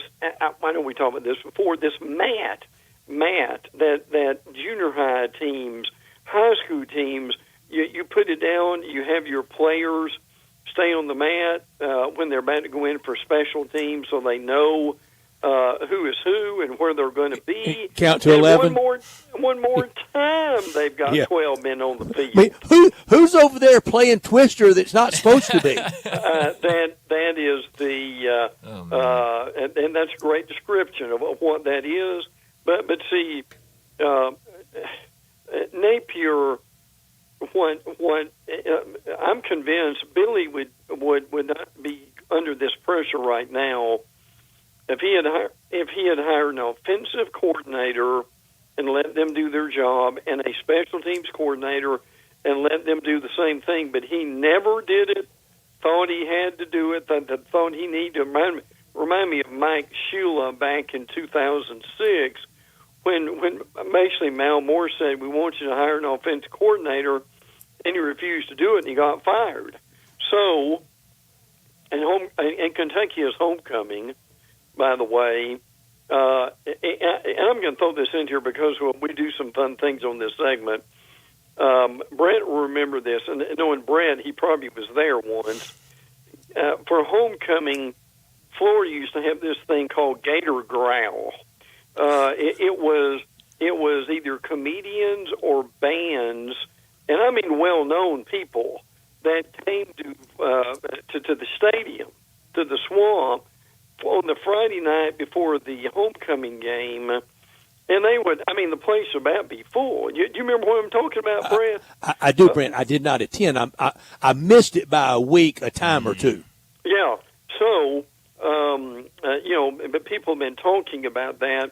I thought, I'm just going to throw this in here just for the fun of it, but they, and I don't remember, they had two comedians. And the main act, I really don't remember who it was, but I was told a few minutes ago the opening act was Jerry Seinfeld. Yeah, pretty good. Yeah, that's pretty good. After that's all downhill. It really is, isn't it? So, but anyway, I know Tom Petty played it a time. Oh, wow. He may have started it even the first musical act at it. Wow, he could have. I think. Because Bryant forever, in the old days of Rock 103, when we first had album rock radio stations, Yes. he would invariably be introduced as Gainesville rocker Tom Petty. That's right. That's fantastic. Oh yeah, absolutely. And of course they've seen "We Don't Back Down" now It's in the great. third quarter. But it is fun to relive some of those memories. But that's a big game for Florida, big game for Kentucky too. And I tell you what, it really is amazing that when we've been on this segment now, and it's almost done, and we barely mentioned Georgia and Texas. And what that tells me is kind of where this conference is right now. It's every week. And, it is, and how up for grabs it is, and just really how incredible all this is. And you've got teams like Texas A&M right now is playing as well as anybody. She should have beat Notre Dame, and they'd be in high cotton right now. And it's still going to be a week or so before anybody starts talking about them. Brent, real quick, two more things. You mentioned that it was just kind of illustrative of the Billy Napier years. It just showed what he was with more special team miscues. Another one in the state of Florida, he really showed what he was for his college career, and that's KJ Jefferson at UCF, now pulled as a starter there. Yeah. But in the ACC that you cover very well, how about this for Renaissance Man of the Year so far, just really getting off the mat opening week? Coach and quarterback, Dabo Swinney and Cade Klubnik. Look out for Clemson. They deserve a lot of credit for what they've done. And, again, people forget, that first half, when they were going to halftime, was absolutely up for grabs at this point. Now, another thing that is now I'm going to give you something that sums up FSU's season, and it's from Notre Dame's schedule. Remaining games for Notre Dame that, and I'm not saying that they'll lose to these teams, but I'm going to throw this out here: Georgia Tech, Navy, Army, and Southern Cal. And right now, those teams have a better chance of beating Notre Dame than the team I didn't mention, which is Florida State. Wow. What in the world does that tell you? That kind of year happened. Yeah. It really is. And it can. And listen, now get this, guys. They played Duke at Duke Friday night. And this is an amazing stat, too. FSU is 22-0 against Duke and have never lost to them, and that very well may happen Friday night. That's amazing when you think about it, too. FSU's best category right now, they're second in the country in net punting. That's probably that's probably a stat you don't necessarily want to be in, do you? You don't want the All-American punter. No, not at all. Brent, last thing for you real quick. Another ACC game this weekend. Miami on the road against Louisville. This is a Miami team off of an off week, but the last two games for them, they win one in thrilling fashion against Virginia Tech. They have to come back again and beat California on the road. Their last game, could they be in a little bit of trouble on the road against Louisville? Oh, yeah, I think that's very possible. I mean, Louisville's 4-2, and they beat Virginia, who's also 4-2. Now there's some holes in this Louisville defense. They're like 115th in sacks, but Cam Ward's been the great equalizer for them. And again, as we've talked about, they've had 2 games: the Virginia Tech game on the Hail Mary at the end of the game, and then the Cal game where they stormed back and were able to win. But right now, they are the cream of the conference. It's going to be fascinating to see if that continues, but I give them credit. They're the opposite of what happened to FSU last year. FSU, as you guys know, brought in all these transfers: Johnny Wilson, Jordan Travis, I could go on and on, Keon Coleman, and it all worked. This year, virtually none of it's worked. So that is that's the risk you get with the transfer portal if you go double digits in there. Live by it, die by it. Yep. You do, and Brett mentioned Clemson a few minutes ago. Don't think for a minute that at some point Dabo is going to remind folks, we built this team without transfers, and look where we are. That's right. Yeah. I can't blame him. No, that's not right at all. Well, Brent, as always, thanks so much for joining us. We'll do it again next Tuesday. Well, think about me when I'm talking to those Gators. Oh, man. Good luck. Thank you. I appreciate that. Thank you, Brent. Have fun. Brent. Thank you, guys. You got it. Brent Beard with us talking all things college football from First Coast News in Jacksonville. He was on our Sissy's Log Cabin guest line, 901-360-8255 to text and talk on the Sissy's Log Cabin text and talk line. Here's latest Heisman odds. Are you ready? Oh, yeah, throw it at me. Ashton Genty, 7-4, plus 175. Dylan Gabriel, 3-1. Cam Ward, 13-2. That's plus 650. I'm glad they did the math for me. Jalen Milroe, 11-1. Travis Hunter now 12-1. Cade Klubnik, 14-1. Wow. Carson Beck, 14-1. Quinn Ewers, 22-1. Drew Aller, 25-1. Garrett Nussmeier, 25-1. Jackson Dart, Tim Burr, 33-1. Curtis Rourke, looks like Newt Rockney, but it's Curtis Rourke, 50-1. Shadur Sanders, 50-1. Jeremiah Smith, 75-1. Avery Johnson, 100-1. Miller Moss, Riley Leonard, Will Howard, 100-1. Blake Horvath and Bryson Daly at the Surface Academies, Navy and Army, 150-1. John Mateer, 20-1. Arch Manning off the board. Brady Cook off the board. KJ Jefferson off the board. Nico off the board. Where's Diego Pavia? I was about to ask, did I miss him? I mean, what are we doing here? You cowards. Where's Diego Pavia? And he's top 4 in your deal, right, Brett? Right. What are we He's doing? 3. He's 3. Jeez, I wish we could have like a finalist bet or something like that, and I could bet Diego Pavia to be a finalist. Shocking, KJ Jefferson's off the board. Shocking. Boy, is it ended in flames with him and Gus. It really is. Who could have ever thought that would happen? I don't know. Maybe a guy I talk to every afternoon, but who knows? But before we get to this break, let me remind you about our great 4 o'clock sponsors. It's Wilson's Pro Wash. Do me a favor. Picture your home beautifully clean and pristine. Is that impossible for you to do? Well, not if you call Wilson's Pro Wash. Their Gentle Touch Pro Wash will restore your house, fence, driveway, commercial building, and more to their very best. Wilson specializes in cleaning all hard surfaces, from concrete to stone, brick to mortar, even wood to vinyl siding. Then Wilson's can seal your surfaces so they stay looking brand new. Wilson's Pro Wash, clean is their mission. They'll wash away everything but your sins. So give them a call, 901-524-6799. That's 901-524-6799, or visit them online at wilsonsprowash.com. Let's get to another break, and when we come back, we'll talk about what we know now from the weekend in college football and the NFL. That's next on Sports Time.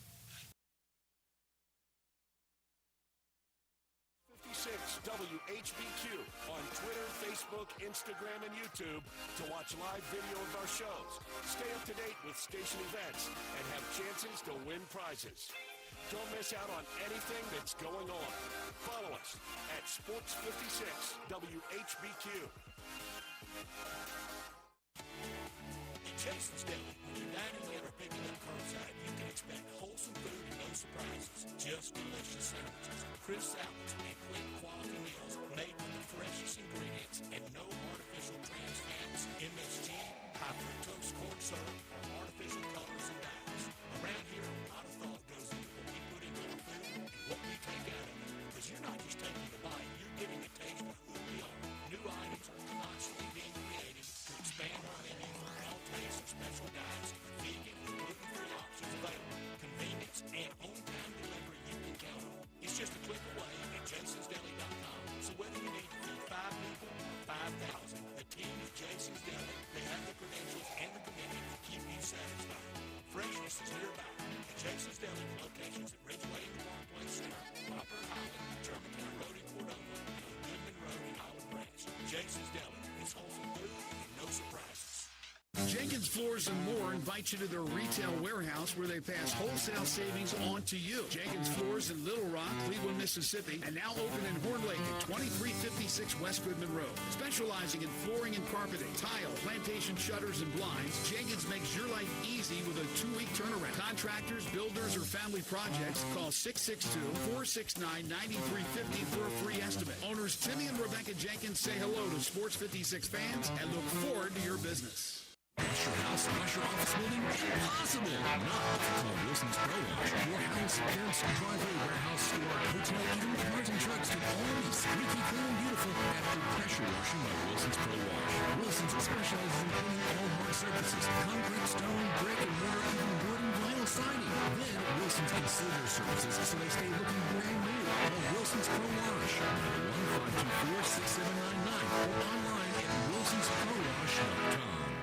Get ready, Memphis. It's our 35th annual Trucktober. Happy New Year. Sunrise Buick GMC and Wolf Chase. Big trucks, load trucks, four-wheel drive trucks, two-wheel drive trucks, crew cab trucks, extended cab trucks, diesel trucks, gas trucks. We got red trucks, black trucks, white trucks. We got trucks for big jobs. We got trucks for weekend warriors. We got trucks for great gas mileage and trucks for all your towing needs. Huge discounts, big rebates, special interest rates. We've got it all.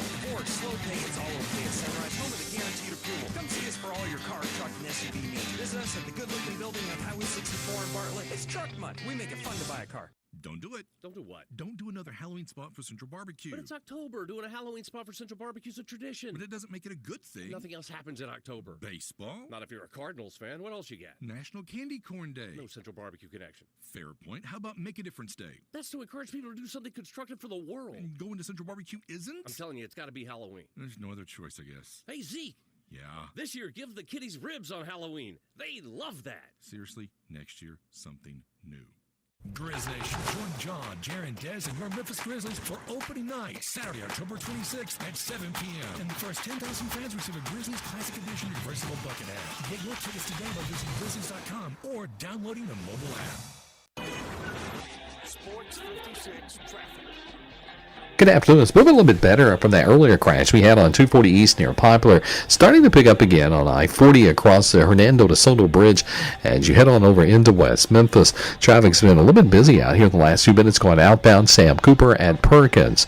Hey, Weimer's Jewelry, serving the Memphis area well over 40 years now. No matter what the occasion is that's coming up, check with them first. You'll save money at Weimer's Jewelry, 7525 Highway 64. I'm Commander Chuck with your on-time traffic.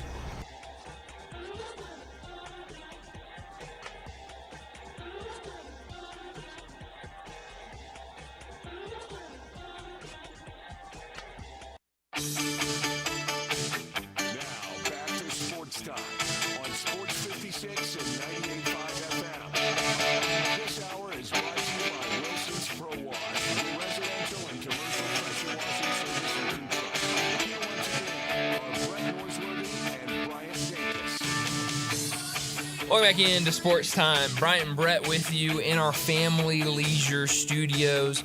A lot to get to in this segment because we got to talk about what we learned from the weekend, what we know now after the weekend in college football and the NFL. I've got about 3 for each things that I learned. Brett, why don't you start us off in college? I'll start in college football. Well, I just went over that road record for Lane Kiffin in his years at Ole Miss. And this is what I know. He is now 0-2 at Tiger Stadium against Brian Kelly. In the 8 quarters in those 2 games, 4 quarters in 0-2, 4 quarters last Saturday night, in 8 quarters, Lane has led or been tied at the end of 7 out of 8 of those quarters and is 0-2. Whoa. That's almost impossible. Whoa. Wow. Led or tied 7 of the 8 quarters, but it's been 2 losses. First half lead 2 years ago, I think it was 0-0 in the third quarter, and then all LSU, and then we know how Saturday night played. Yeah. And this is one of the real sobering takes. If they both stay, Brian Kelly stays at LSU and Lane stays at Ole Miss, whenever Ole Miss goes back, whether it's 2 years, it may not be that, or 3 or 4, whenever it does. If they face each other again at Baton Rouge, Brian Kelly's going to have LSU rolling.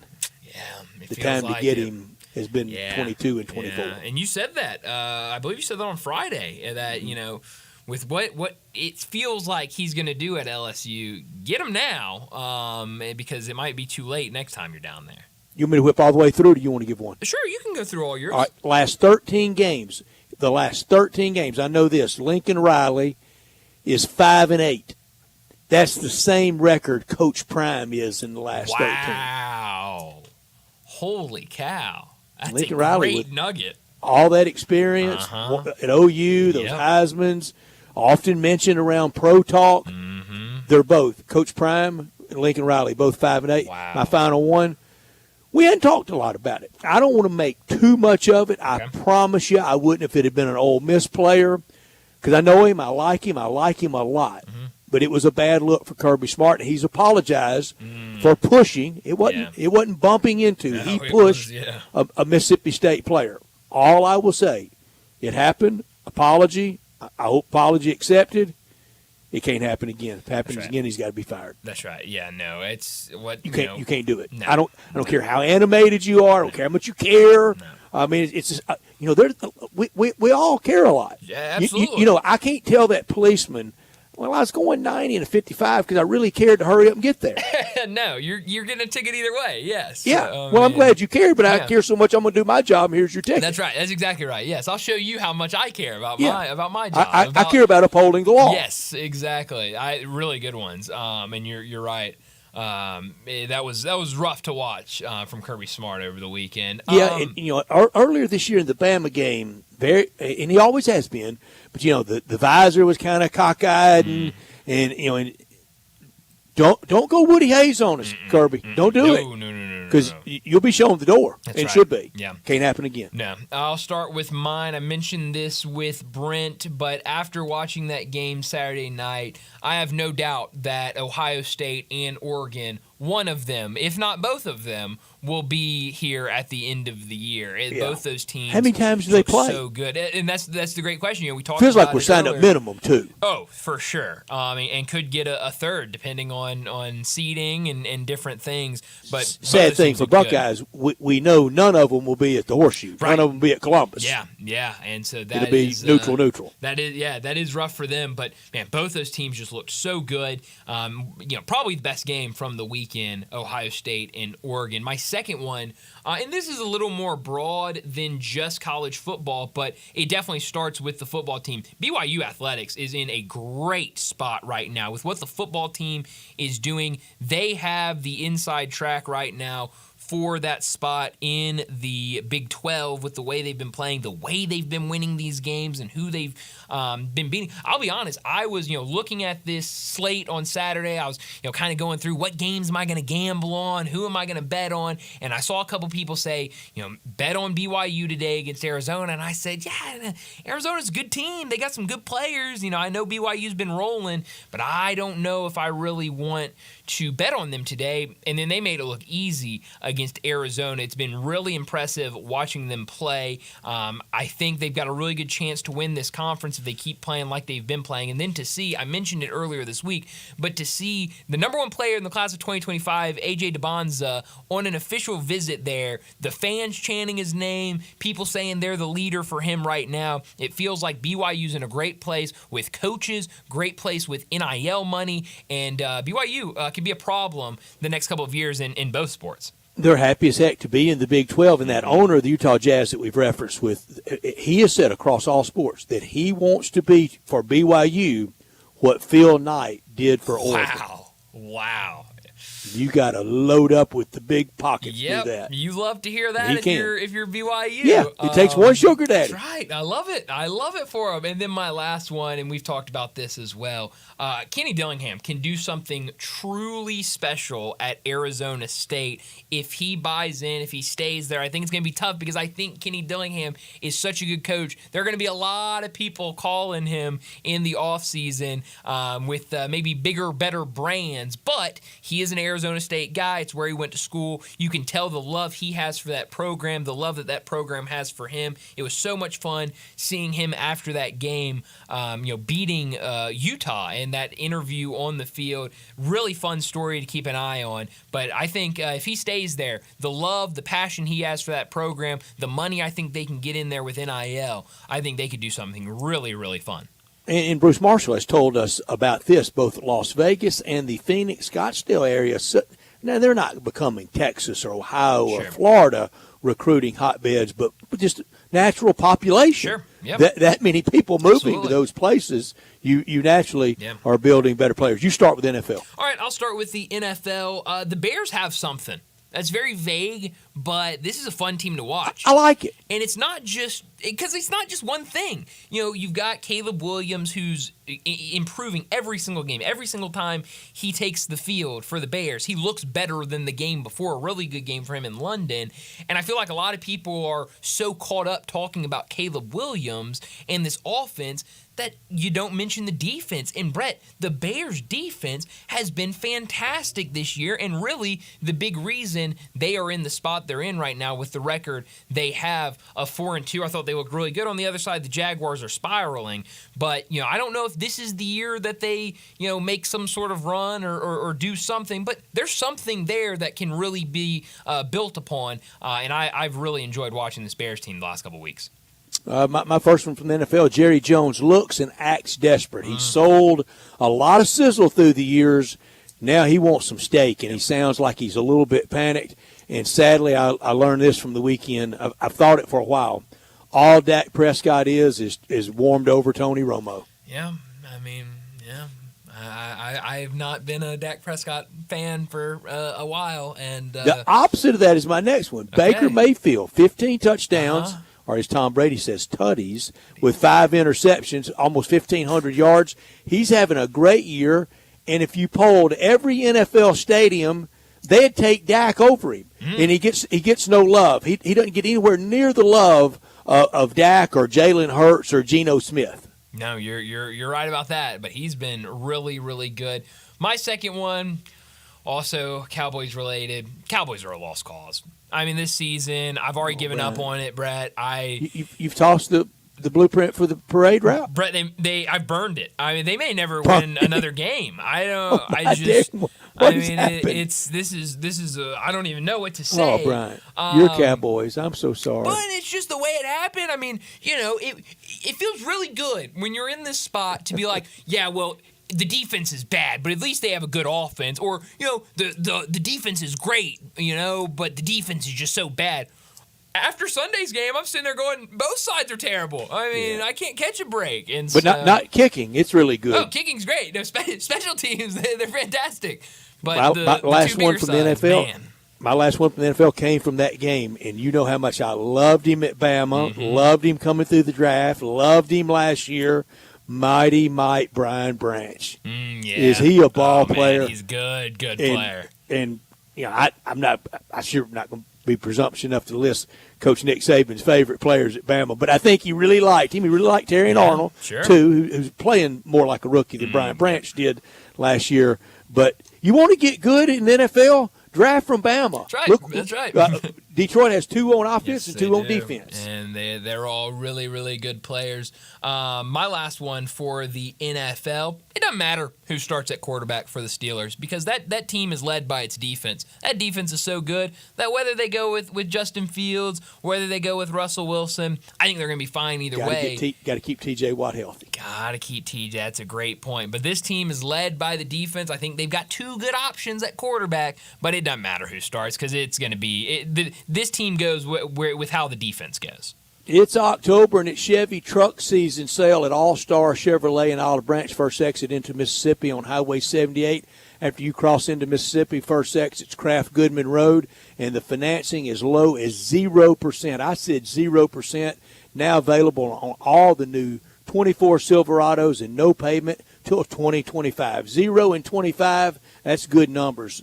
A Silverado can be payment-free through the new year. Your good credit deserves it, and you get it at Olive Branch, where all the new Chevy Silverados are, and Tahoes. Incentives at All-Star on new Equinox. You can get your price in the low 30s and even the 20s if you're law enforcement, first responder, recent grad, military, healthcare worker. Instant $500 bonus back.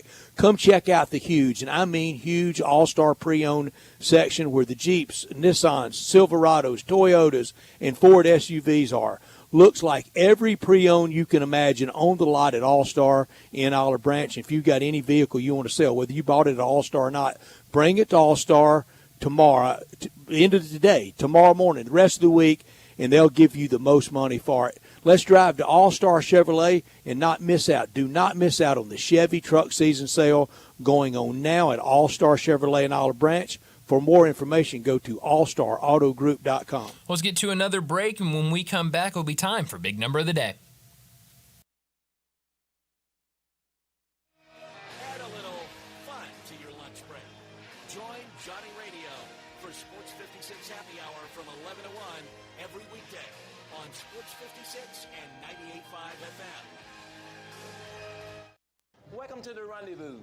This is John Vergas. When my dad started the Rendezvous in 1948, I don't think anyone could have imagined we'd still be serving shoulder, cheese plates, and our world-famous dry rub ribs 75 years later. But we are still here in the basement, in an alley in downtown Memphis. We sincerely thank you for making the Rendezvous what it is today. Charlie Vergas Rendezvous, a legendary experience for over 75 years, whether you dine in, pick up, or ship across the country.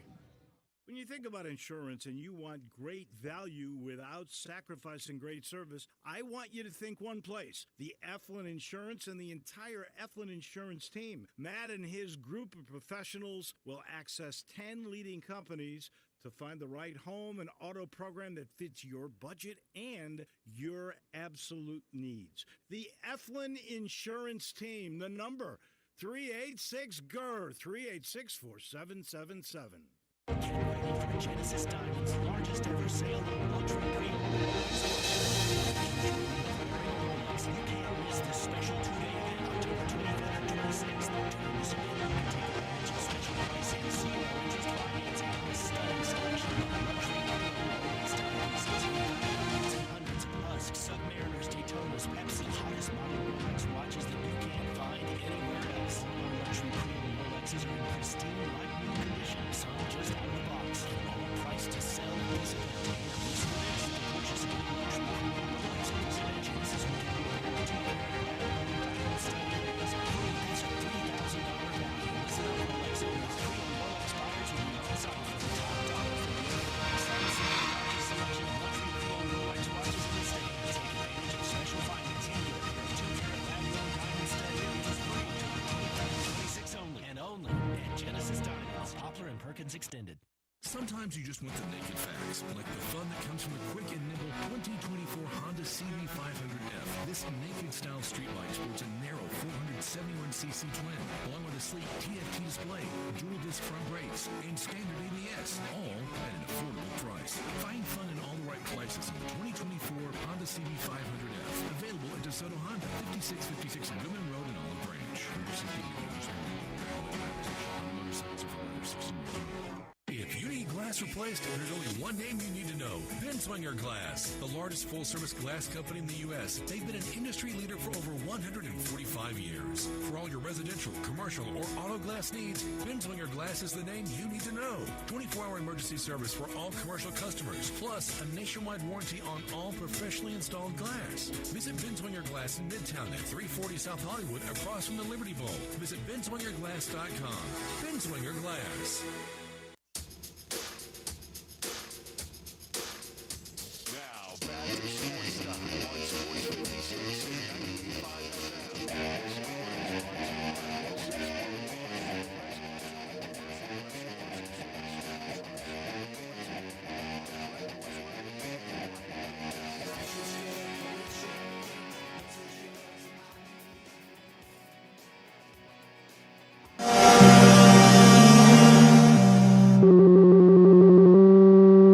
Big Daddy. Hello, Big Brown. It's a guy, he wants to be big, then he gets big, he doesn't want to be big anymore, then he gets small, but the suit's too big. Big Daddy. The big boy. You're a big guy. I think she's trying to pull a fast one on Big Daddy. The big number of the day. Well, Brett, my big number today comes from the NFL, and it comes from that game last night between the Bills and the Jets. We talked a lot about that game, what happened. Something that we failed to mention from that game last night was the amount of penalties. It was insane. It felt like every other play there was a flag on the field. It got so bad that late in the game, anytime there was a flag thrown, once you'd hear the ref cut his mic on, it was just drowned out by boos from everybody in attendance. So my big number today is the number 10. Last night's Bills-Jets game was the first NFL game where both teams had 10 or more penalties and missed multiple kicks, which includes field goals or extra points, since October 18th, 1987, when the Bills and Giants did so in a game played with replacement players during the strike. So I don't even know if we should count that one because it was replacement players. But last night was crazy. And the replacement players, that was some year. Mm-hmm. Washington, I think, finally ended up giving Super Bowl rings and shares to those guys because they won critical games that really helped them when the real players came back. Holy cow. I don't know. Nobody pays to go see a ref show. The refs don't want to be a ref show, I hope. I don't think they do. I know they don't. But so I don't know what the fine line is, because if it's actually a penalty, it has to be called. Yeah. Or it's inherently unfair to the team that's getting the swallowed whistle. Well, and that's why I was listening to something earlier today, and they were talking about it, and somebody said that, the problem is that every time last night during the game they showed a replay of the flag that was called, it was a flag. It needed to be called, and so maybe it's we need better play and better coaching. Exactly. Maybe we should stop blaming the refs. But that wasn't enjoyable. No, it was not fun. Not at all. My big number is 6. Saturday at DKR in Austin, it will be Georgia and Texas playing for the 6th time in their history. Texas leads 4-1 all time. 3 of the 5 previous games in bowls. Orange Bowl after the 48 season on New Year's Day, 1949. Georgia's only win came 10-9 on January 2nd, 1984, after the 1983 season in the Cotton Bowl. And after the 2018 season on New Year's Day of 2019, that was the day that Texas put it on them, and Sam Ellinger declared that Texas was back. That's right.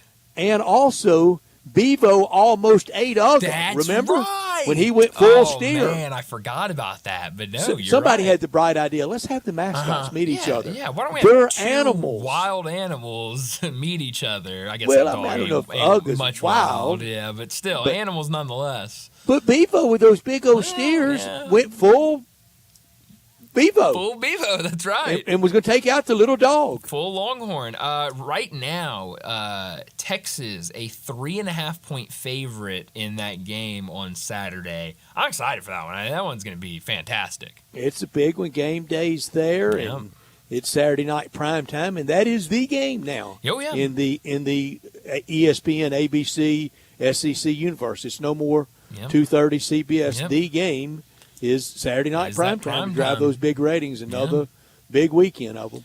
No, it absolutely will be, and it absolutely was last week. And, I mean, it's hard to think the slate we had 2 weekends ago with all the upsets, what we had last week with just the thrilling games, and then you look at this slate this weekend, and, I mean, it could be another thrilling weekend of college football.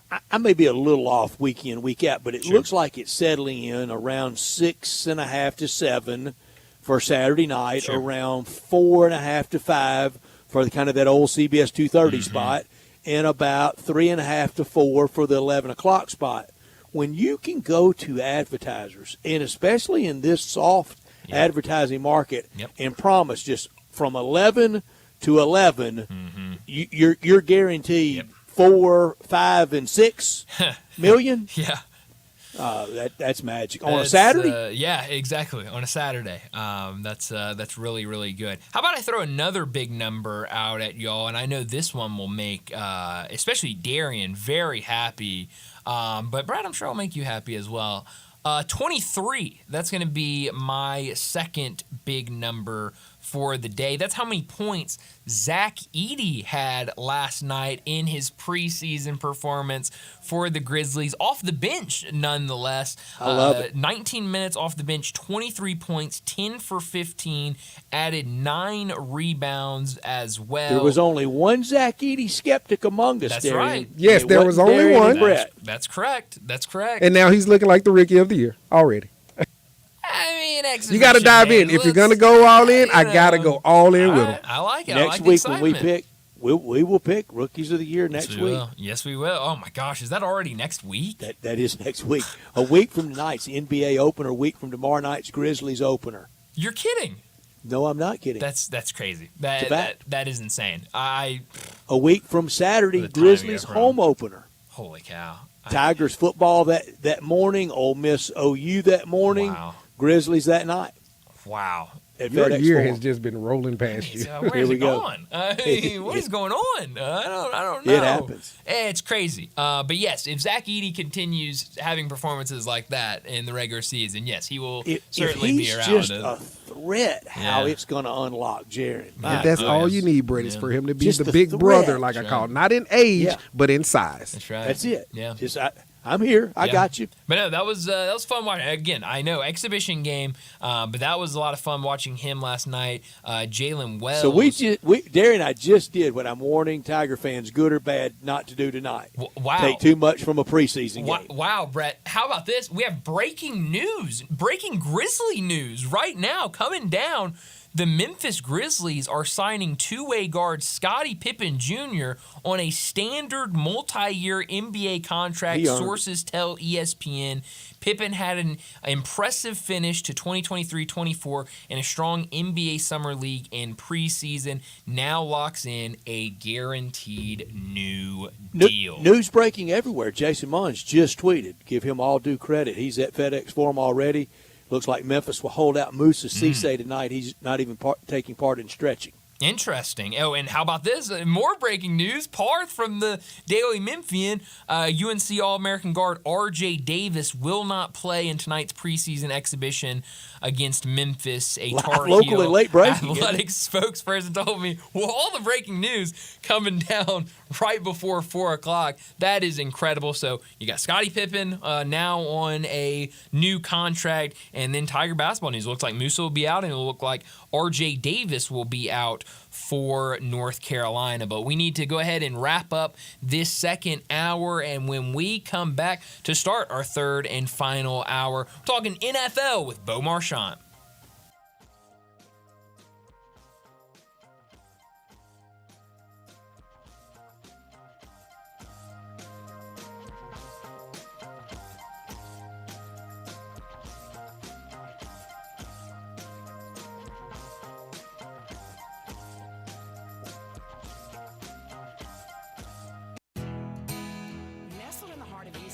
Located corner of Park and Cherry is a beautiful residential neighborhood. I'm here at Town Village Audubon Park interviewing a new resident, Carolyn. Share with us why you chose Town Village. Well, if your parents or special friends need to make that big move, let me share with you my experience. It was tough for me to leave home, but then I discovered Town Village. I would like to highly recommend Town Village to you and your loved ones.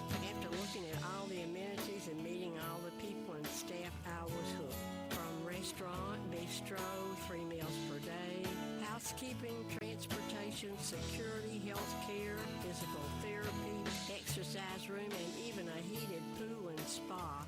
Come see us and make your new home at Town Village. Visit us and call Daniel at Town Village Audubon Park at 901-374-7342. There's no place like home, Town Village. I'm Gary York. I'm the service director at Lexus in Memphis. Our service department wants to be more than just a place where you get your oil changed. We do glass repair, windshield replacement, recalibration of your camera and sonar systems, even wheel repair, tire replacement, all the things you would expect from a luxury automotive dealer. Please check out our website. You can schedule your appointment, check out our specials, hours of operation, or if you'd like to do it in person, please reach out to one of our associates at 901-271-5199. The Cooper Young Beer Fest is back for the 14th year, featuring more than 30 craft breweries. Be at 795 South Cooper this Saturday from 1 to 5 to learn all about and to taste the best beers in the Mid-South. Plus, there'll be music from Goner Records and food trucks for when you're hungry. Tickets are just $60 at cybeerfest.org. All proceeds benefit the Cooper Young Community Association. Come rain or come shine, come to the Cooper Young Beer Fest this Saturday, 1 to 5 in the parking lot of Midtown Auto Works. Spencer here with ATC Fitness. There's no better time of the year than now. Football and fitness go hand in hand in the fall. And with individual screens on each piece of cardio and multiple big screens throughout the rest of the club, you'll never miss a bit of the action watching your favorite team. ATC Fitness continues to be the Mid-South's choice for fitness, family-owned for 30 years, and proud supporters of Coach Silverfield and the Memphis Tigers.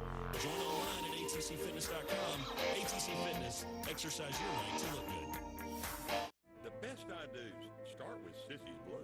Discover bridal jewelry worthy of your big day at Sissy's Log Cabin, along with our spectacular experience that comes with our promise of exceptional quality, service, and brilliant natural diamonds. Experience our expansive selection when you stop by any of our 6 locations or shop online at sissyslogcabin.com. Find your perfect engagement ring only at Sissy's Log Cabin, because life's too short for ordinary jewelry. Listen each and every Sunday morning at 11 to join Idlewild Presbyterian Church for worship. Idlewild is a PCUSA church located in Midtown Memphis. Broadcasting from the Family Leisure Studios, we are Sports 56, WHBQ Memphis, and W253DF Memphis. Now, back to Sports Time on Sports 56 and 98.5 FM. This hour brought to you by Jaguar Land Rover Bluff City. Here once again are Brett Norsworthy and Brian Dacus. Say you stand by your man. Tell me something. Welcome back into Sports Time. Bryant and Brett with you as we start our 5 o'clock hour, and we do it every Tuesday talking the NFL and a wild weekend of NFL football. All the games on Sunday, the Monday Night Football action last night, and now we have 2 big-time trades to talk about in the NFL. So let's go ahead and get to Beau Marchant. National Football League talk every Tuesday with Beau Marchant, covering the NFL Draft at collegetopro.com and the NFL Draft Bible, covering the Steelers for Sports Illustrated, living and running in Eastern Ohio, and on Twitter X at Beau Marchant. Here's Beau with Bryant and Brett. Beau Marchant joins us every single Tuesday to talk the NFL. Beau, a lot to get to today, but let's start off with the trade that just came down a couple of hours ago. The second wide receiver move today. The Bills have acquired wide receiver Amari Cooper in a trade with the Browns. After seeing this Bills team the first couple of weeks of the season, what they did last night, what do you make of this trade, the Bills adding Amari Cooper? I think it's a fabulous move, and I think off the adrenaline of going into New York last night, and in a hard-fought game against the Jets at MetLife, and to bring in a guy the caliber of Amari Cooper, I think speaks volumes to how dedicated the Bills are as considering themselves, competitive with the rest of the teams in the AFC, and keep themselves, in the moment of being capable of, possibly making it to a Super Bowl. I applaud the move, and we heard the Amari Cooper trade rumors earlier in the season with Devontae Adams or Brandon Ayuk, I should say, with the 49ers. And, and I thought Cooper handled that extremely well. A guy that was kind of publicly known that your team was shopping you, but yet you came and you showed up for work and you weren't and for the Browns, it's just another question mark of, what do they do and where do they go? The offense is already kind of dysfunctional with Watson. Now you take away their best playmaker absent of Nick Chubb, who's still hurt, and you're just kind of wondering, what's Cleveland's thinking. I know Cooper had a contract coming up, and this was the move, but again, it just kind of really leaves the Browns even a worse situation. But applaud the move by the Bills. I think it is definitely up the ante, and I assume we're going to talk about the other team that got a receiver today in the AFC East. And so they're both these teams, they're definitely going all in.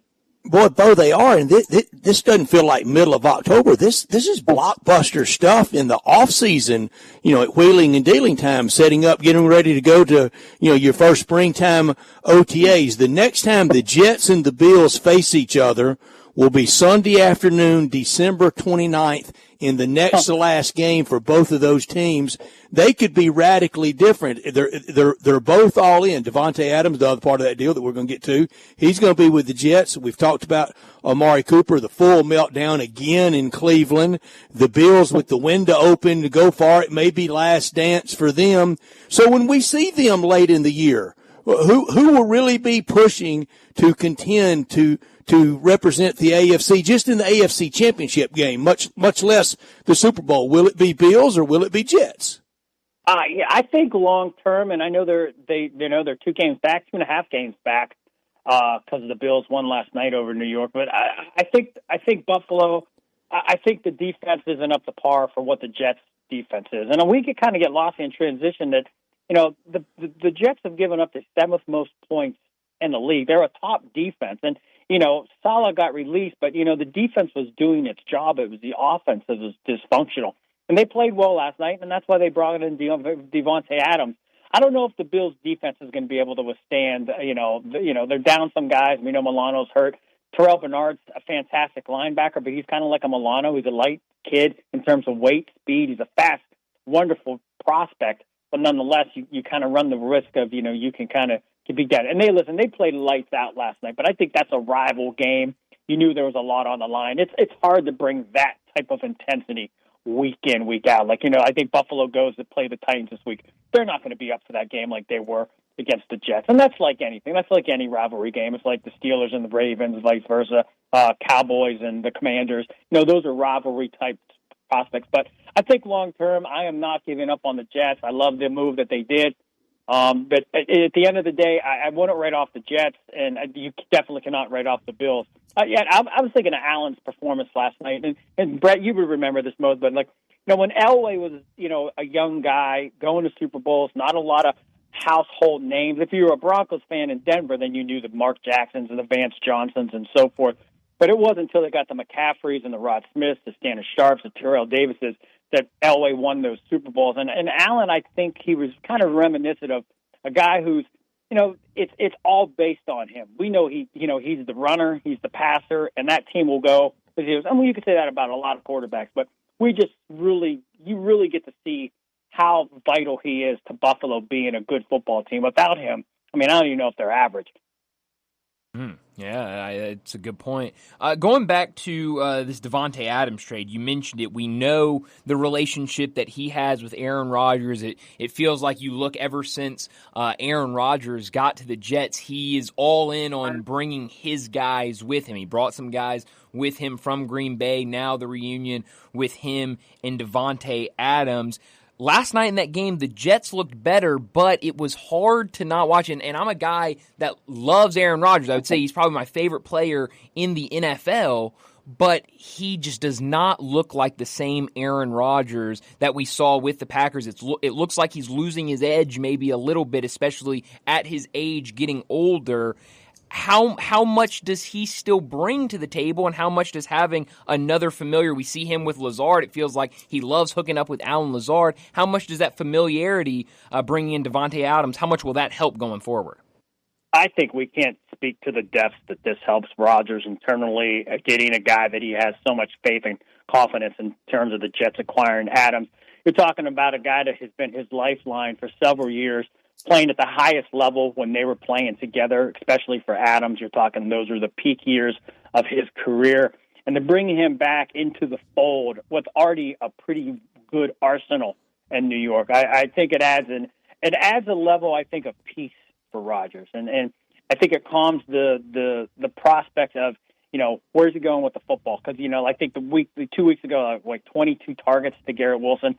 That's great, but in the big scheme of things, that means you're one-dimensional, and you don't have a lot of confidence in the other guys on the team when you keep going to one individual. And so I think it opens up the thing, and I think it just allows him to sit back and really just kind of say, hey, you know what, I know when I'm going through my reads, my checkdowns, if Adams is not the first option, when I go back to look for Devontae, I'm going to see him, and I'm going to feel comfortable. And who knows, does he feel that way with Mike Williams? Does he feel like that way with some of the other guys on the team? We don't know. We know Lazard was his, longtime teammate, and Garrett Wilson's just a talented young player. So I think it speaks volumes to the Jets being all in, and I think it's just a very good. Listen, if you're New York, you went out of your way to acquire Rodgers. I like why cut yourself short of maybe acquiring a guy that can still get you home? Because the 2-4, like the Steelers. I mean, they're going. The Jets are going to the Acrisure Stadium this week, and they're a 4.5-point favorite. Why? Because they're a better team than the Steelers. Now, we don't know how the game will pan out, but I just think that speaks volumes to a 2-4 team against a 4-2 team at home, and you're gonna, that home team's gonna be the underdog. So I just think that's what Vegas thinks of the Jets, and especially them acquiring Adams. Listen, it's not going to be hard to get him up to speed, and for what they do and what they know, they're professionals. It won't be hard. But I love what both the Bills and the Jets did today. Take no prisoners. You're in it to win it, and they're proving that this afternoon. Bo Marchand, our guest every week on the NFL. He's on our Sissy's Log Cabin guest line. And, Bo, you tell me, fair or unfair, if the cynic, the skeptic, the critic, if they wanted to say, okay, you got Devontae Adams, you got that host of receivers you mentioned, you got that good defense you talked about with the Jets, you got Aaron Rodgers, but you still have that offensive line. Is that fair or unfair? I think it's still fair. I mean, Rodgers was taking some shots last night, and I mean, that's hard to. You could be anybody behind center, and if you don't get the protection, you're going to be suffering. You could be Aaron Rodgers. You could be Aaron Rodgers. Yeah, listen. You need everything, man. You got to have a line. You got to have. You got to have it all. You got to have it all, and we all get caught up in this. He's the centerpiece, and this guy's not the centerpiece, but. If you got Patrick Mahomes down there and you got the three of us running routes, he's not going to amount to much. And vice versa, we could have, Randy Moss and Jerry Rice and Raymond Berry running routes. And if we got one of us three throwing passes, they're not going to amount to much either. So you got to have it all. You got to have it all, Bo, pro or college, and you can't out scheme them, you can't out trick them, and you can't head fake them, and it eventually the piper gets paid. You got to have it all to be a championship team in college. If you want to go to a little second-rate bowl, you can with missing some of those pieces. And in the NFL, if you want to go out in the first round of the playoffs, okay, that's fine. You didn't have it all. No, you got to have it all. And it's health, it's camaraderie, it's being cohesive, and I think that's where the Jets and even Rodgers. He got 3 plays last year before the Achilles went. Little preseason work this year, and then I know we're in week 6, but there's still a lot to learn. And I know they're professionals, and I can argue the vice versa that it doesn't take a lot for these guys to get up to speed. But I just think the way the offense was functioning for New York. They weren't getting to where they needed to be. I think they're like 19th or 20th, 22 in the league in points scored, and that's not up to snuff with that particular team for that amount of talent. And you could, it's not on the line. Breece Hall's fantastic. Allen's a great rookie, and you have the weapons. And again, I mean, I think Garrett Wilson's a fabulous receiver, and Rodgers. It's all going to go through Aaron, but nonetheless, you could tell by the way he wants to win. You could just see his disgust. And I loved this post-game stuff last night. I mean, he was just honest. He said we gave it away. Some games you lose and sometimes you give away. And he felt that they gave that game away. 2 missed field goals, some ear plays there. And again, the Bills could say, hey, we almost lost one. We almost gave one away. I mean, that's the way the Bills might have thought that game. But the refereeing, I thought that was too many calls, a lot of bizarre plays. For every good play or call they might have made, there was a couple calls where I questioned, and I just think it made an odd game to get into a flow. And I think there was just an overabundance of flags last night that I think just caused just a lack of a rhythm for either side of those teams. And I just thought it made the game as good as it was. It's just as close as the game as that was. I think when we talk about the referees, at least I brought them up because I thought they played a role. That's not good for the NFL either. No, it's not. But you heard the Jets complaining, and it kept the all-time hit rate at 100%. The team complaining post-game is the loser about the referees. Well, one or two times, maybe not 100%. One or two times I've even heard people that won complaining, but it's very rare. Boa, you notice we've almost gotten to 5:15, and Bryant hadn't mentioned his Cowboys. What? Huh? Who? I don't know if we want to talk about those guys. I'm sorry, Bryant.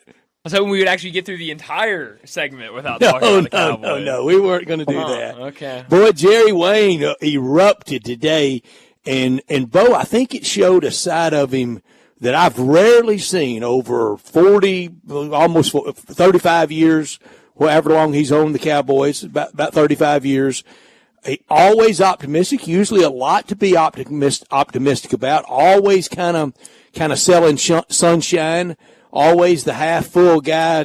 Not today. Earlier this morning, when Mount Vesuvius blew on local Dallas radio, and we were talking about it earlier. I don't know that he does he own the station, or is that where the Cowboy? I mean, he was going to fire some people. I don't know that he's got yoke over them. I don't know. I know he owns a lot. I know where he built the facility. I know that's all land that was I have it out of work, but. Jerry definitely knows how to be a businessman, especially in the Dallas metropolis area. Listen, we were texting the other day, Brett, during the game, and just talking about, wow, man, this Cowboys team, they're just a train wreck at this point. They've allowed 2 40-plus games, 44 to the Saints, 47 to the Lions. Last year, they finished the season first in points scored, fifth in points arrived. Right now, they're 19th in the league in points scored, and they're 30th in points allowed. Absent. Now, if you hit the thing and you just said this team is 19th in points scored, 30th, and thing, you would think they've got to be one of the worst. If you didn't know it was the Cowboys, and I had to reveal the name to you, you would have said, hey, is this the Panthers? Fine resume, Brian. Yeah, and you would never say it's the Cowboys. And I just think those numbers, and it doesn't speak the volumes of everything, but I just think we're looking at the team that we saw last year that was top 5 in both significant categories, and now they're in the bottom half of the National Football League, and defensively practically near the bottom of points allowed. And I think that's critical. They're coming off the bye. You assume they'll have Parsons back, but then they got to go to San Francisco, and that's the team. That's their nemesis. And if they walk away from that game 3-4, you might have to say, you know what, maybe McCarthy does go. I think Jerry will have his just complete meltdown, and they'll just start over. Fire everybody. Radio shock jocks, grounds crew. It's a tough stretch. I mean, they got back-to-back games, then you got a home game against Philly. But they're the Cowboys. They have talent, but at the end of the day, I think Sunday was a wake-up call for me to kind of say, you know what, this is who this team really is. Yeah, I don't know that they do have talent, Bo. I don't know that. I think a spot or two, but again, under that umbrella of you got to have it all. They're not close to having it all. And for that San Francisco game after the open date, that's the game last year that, we was robbed. Wait till we get you again, Micah Parsons, when we get you next time. Well, it's easy to talk that next time junk because next time's getting here next week against the Niners. Yeah. See, I like the talent. Diggs, DeRon Bland's going to be coming back soon. I mean, we know who Parsons is. Lawrence was a big piece. Ferguson's a great talent as a tight end. We got CeeDee Lamb. I like the youthful, Kevontae Turbin and Jalen Brown. I think they, bring a little spunk to the receiving core. Dowdle, I've loved Dowdle since they signed him, a couple of years ago, and then he got toward the ACL, so we really never got a full glimpse of him. I don't know what is going on in Dallas where they're just, listen, they were never even in that game. And to be embarrassed like that at home, and I don't know if Dallas is still over the embarrassment of the Green Bay playoff loss. I think in the back of their mind each time, or at least the people who watch the games, they think, oh, man, this is that Green Bay game over. And at least when I watched it, that's what I was thinking. Here's a good football team coming into Dallas and just embarrassing Jerry Jones in his home. You never want to see that. But they got troubles. McCarthy, it's all going to be on him. It's on him now more than ever. They have to go to San Francisco, I think, on the 27th, I think. and after the bye, and they have to win that game. You talk about must win for your job. I definitely think that's a must win for McCarthy. If they go out to San Francisco, get embarrassed like they got embarrassed at home, then I really think, McCarthy will be handing the signs back. And Brian, I got to ask, because this is the other thing with Cowboys fans. Nobody loves Dak, nobody loves McCarthy, but then again, it's like, where else are you going to go? So just hypothetically, Dak Prescott's done. You got Cooper Rush for the rest of the season. McCarthy's gone. Just say they fire him today. Where do you go in 2025? That's and a little bit of me, I think that lingers. It lingers in the fan base. It has to kind of linger around the facility where we don't really love Dak. I know the people in the building love Dak, but the fan base, do they love Dak? Do they love McCarthy? It's At least like this fan doesn't. Yeah, you guys. I think you guys are looking for grass is greener. You're content with where you live, but you're definitely looking at the yellow page or the wanted ads or listings for homes where you're like, hey, can we find something better than what we got right now?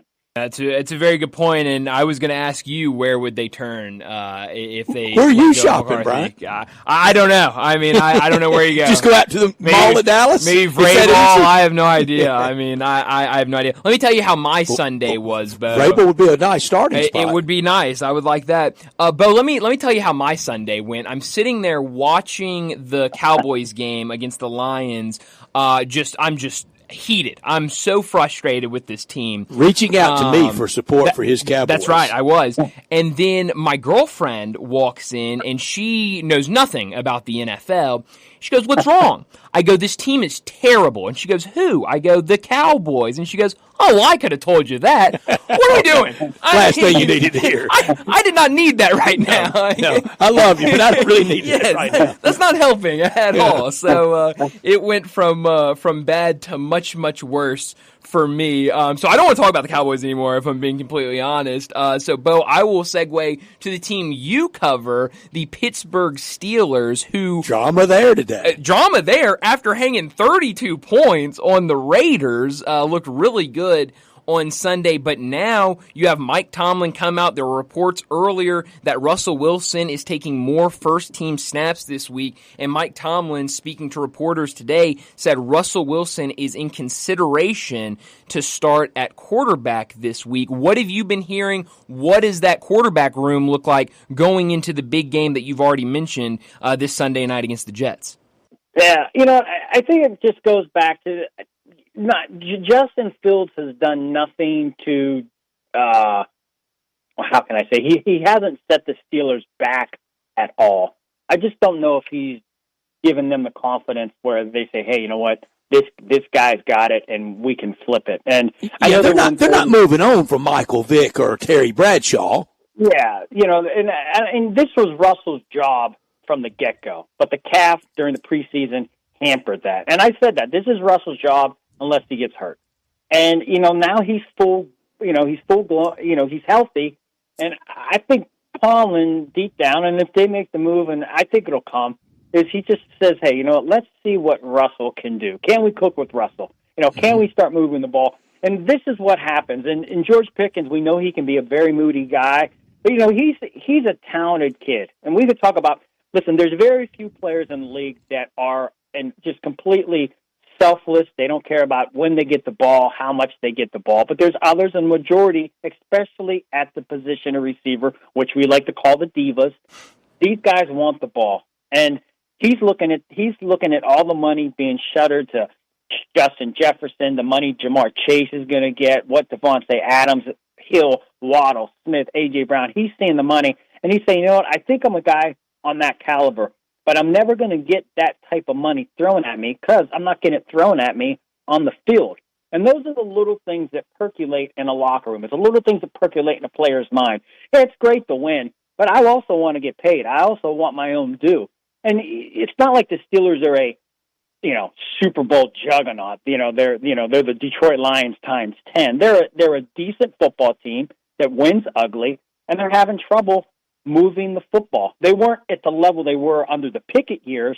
They've grown from that, but there's still those struggles. So you can see where it's like, wow, if they got to really get after it and they got to put Justin Fields in a predicament where they're down by 10-7 and they got to really push the ball and they can't pace the game like they want to, it's going to get away from them. And they've been very fortunate. These, the beginning of the year, the quarterback issues, a Bo Mix, Kirk Cousins' first game. Justin Fields left, Tyron Heineke comes in. The Cowboys beat them. Flacco, that game was close. And then you have the Raiders with O'Connell. So I think with the Jets coming into town, I think Tomlin wants to have the best team capable, and he's not shy away from that. And a lot of coaches don't shy away from the best guy's going to play. So I think it's trending towards Wilson starter. Put it this way: what is it? This is the 15th of October. It's Tuesday. I say what? I say what is that? Sunday night. I think they played Sunday night, 8:20. When that game kicks off at Acrisure Stadium, I'm going to say, and if I'm wrong, I'm wrong. I'm going to say Russell Wilson's the quarterback. I'm with you. Yeah, it definitely seems how it's looking, and I think you laid it out perfectly. I think they have a better chance of winning games if Russell Wilson is in there at quarterback, even though, like you said, Fields has done a really nice job. Bo, always love having you on every single week to talk the NFL. Thank you so much. Look what we just did, too, Bo, and we're out of time, and we did not even mention the undefeated Kansas City Chiefs. How about that? Isn't that something? Wow. They just keep on rolling. They do. Hey, well, if we're going to go there, I'm just going to say Johnny Manziel and Brett Favre, and then we can shut it down. That's right. That's right. And they had a tough opponent this week, open day, but they are undefeated. Right. No, they absolutely. They are undefeated. Yeah, it's a good. Listen, I'm really enjoying this football season because I think the Jets, I think the Bengals. There's a lot of teams that a lot of hype that haven't performed early. And the season will dictate were they really worthy of what we thought, or was it a farce? Yeah. But I think a lot of teams we're going to see the transition of good teams rising and some teams fading back. Yeah, every time. I'm with you. Thanks, Bo. We'll talk to you again next week. Yep. Stay safe, guys. Thanks, Bo. Thank you, Bo. Bo Marchant joining us like he does every single week to talk the NFL. Well, before we get to a break, let me remind you of our 5 o'clock sponsor. It's Jaguar Land Rover Bluff City. Jaguar Bluff City has been the premier Jaguar dealership for the greater Memphis area since 1984. Their talented team is ready to help you find your next perfect vehicle at unbeatable rates. Swing by Jaguar Land Rover Bluff City today and check out the new 2025 models like the 2025 Range Rover Sport, the 2025 Range Rover Velar, or the 2025 Defender. Test drive the Range Rover Sport where luxury meets performance. It's a perfect mix of style, performance, and versatility with options ranging from 360 horsepower up to 635 horsepower. And it's also available as a plug-in hybrid electric vehicle with $7,500 federal tax credit when leased with approved credit. Also, take a look at the Range Rover Velar, powered by mild hybrid technology and enhanced with the latest well-being features and fully connected entertainment system. The 2025 Range Rover Velar is the ultimate luxury compact crossover. Purchase yours today and get special 4.4% for 72 months financing available with approved credit. And don't forget about the 2025 Defender, available in multiple models to fit your needs. The Defender is built for the modern explorer, and Jaguar Bluff City is offering special interest rates for 60 and 72 months on various models. Give them a call today at 877-259-6169. That's 877-259-6169, or go online to view the entire collection at JaguarBluffCity.com. Let's get to a break, and when we come back, we'll talk about what's trending. Join the voice of the Tigers, Dave Woloshin, for Wolo and Friends. Weekday mornings from 10 to 11, here on Sports 56 and 98.5 FM.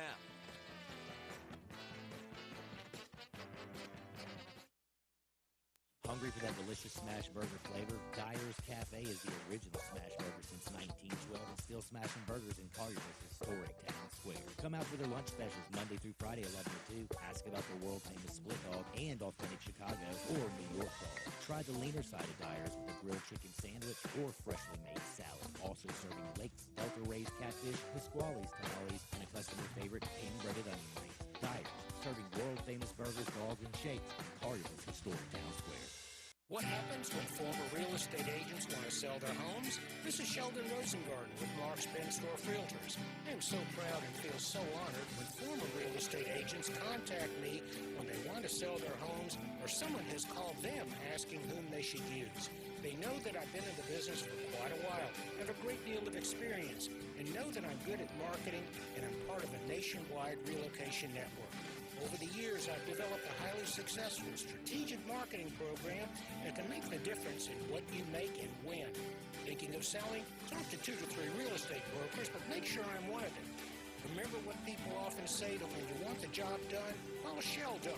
So if you or somebody you know is thinking of selling, remember what other former real estate agents do. They call me at 483-0546 or email me at memphisrelocate.com. That's Shell Dunn Rosengarten at memphisrelocate.com or 483-0546. Family Leisure is having the world's biggest spa set. It's happening right now. You can save thousands on in-stock hot tubs that are ready to be delivered. Family Leisure has spas that start at just $28.99. You know those cold plunges? You can get one for yourself starting at $39.99. Or how about swim spas? They start at $17,499. Plus, Family Leisure has set up special financing just for this event. Have you been sitting on the fence about an above-ground pool? Get off that fence and get to Family Leisure to take advantage of huge discounts on all their in-stock above-ground pools. And if you need some patio furniture, it's all priced to move out now. It's not too late to have some summer fun, courtesy of Family Leisure. But you better hurry up. The world's biggest spa sale might go on forever. Family Leisure. Whitten Road at I-40. Family and fun come together. Getaway Sports Bar, the best kept secret in town. Open noon to 1:30 a.m. 7 days a week. Garden named the creators, SEC NFL Dream Bar over 20 years ago. You'll never miss a minute of action. 10 TVs, 5 70-inch TVs for all the big games. Come up on 6 pool tables. Coldest beer in town. Grab your pool stick and get you some chicken tenders. Daily happy hour Monday through Friday, 10 to 6 p.m. Call Megan 625 Getaway Sports Bar, 4632 Winchester. Ole Miss Rebel Yell is back. The Rebel Yell Hotline Radio Show is back on WHBQ Sports 56 and 98.5 FM. Every Monday night at 6, hear the latest news on your Ole Miss Rebels with Yancey Porter with 24/7 Sports, former Ole Miss defensive tackle Mike Fitzsimmons, Gordon Ford covering SEC Sports Call, and former Ole Miss baseball announcer Gary Darby. From kickoff to free throw to extra innings, your Ole Miss Sports on the Rebel Yell Hotline Show right here Monday night at 6 on Sports 56, 560 AM and 98.5 FM. Your Mid-South Sports Station. Sports 56 traffic. Are out of the ditch in a weird spot, 55 northbound and South Parkway. It's had traffic limping along up through here in the last few minutes. That's 55 northbound at South Parkway as traffic starts to really increase now on 40 East at Sycamore View Road all the way out into Fayette County. Hey, at the Humane Society of Memphis, Shelby County, you can adopt a pet and change a life forever. For more information on the pets that are available for adoption, check out memphishumane.org. I'm Commander Chuck with your on-time traffic.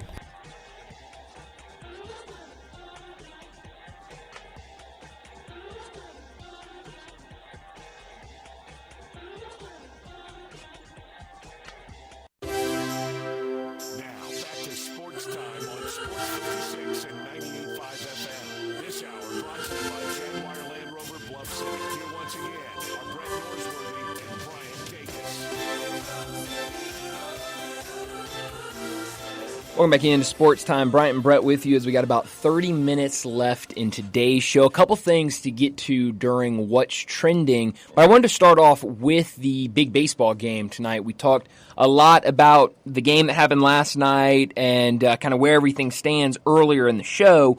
But tonight, game 2 for the Yankees and the Guardians tonight. Brett, I know we discussed it earlier, but what do you think we're going to see tonight in this matchup? Well, Cleveland's hoping for what the Mets salvage. They just want one. It looks like a pitching mismatch on paper, but we know the games aren't played like that. We know there are upsets, and the momentum's the next day's pitcher. Cleveland's got to count on that. I thought they were competitive last night, but just the Yankees got on them too fast and they couldn't recover. And we're now into tonight and tomorrow night.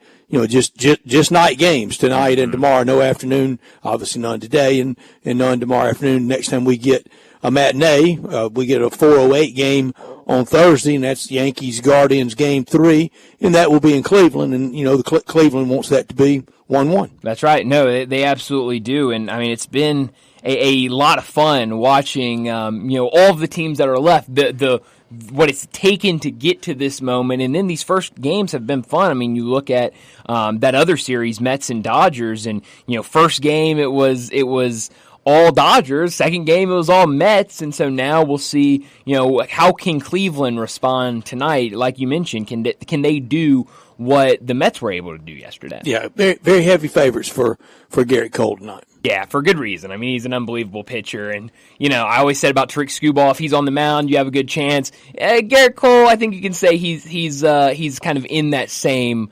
element there, where if he's on the mound, you feel pretty good about your team. Yeah, you have to. Absolutely. Well, Brett, you sent me earlier today a clip from Twitter today, a little today in history. Yeah. October 15th, 1988, Kirk Gibson's walk-off home run. It's every day at this time of year. I mean, you can start back early in the month, maybe even late September, with the Willie Mays catch. That's right. Against Vic Wertz, and then Don Larson's perfect game, and Yogi Berra jumping in his arms. And these are the days that, it made, at one time, made baseball America's pastime. I know we are past that, but we still love it. It's still very entertaining.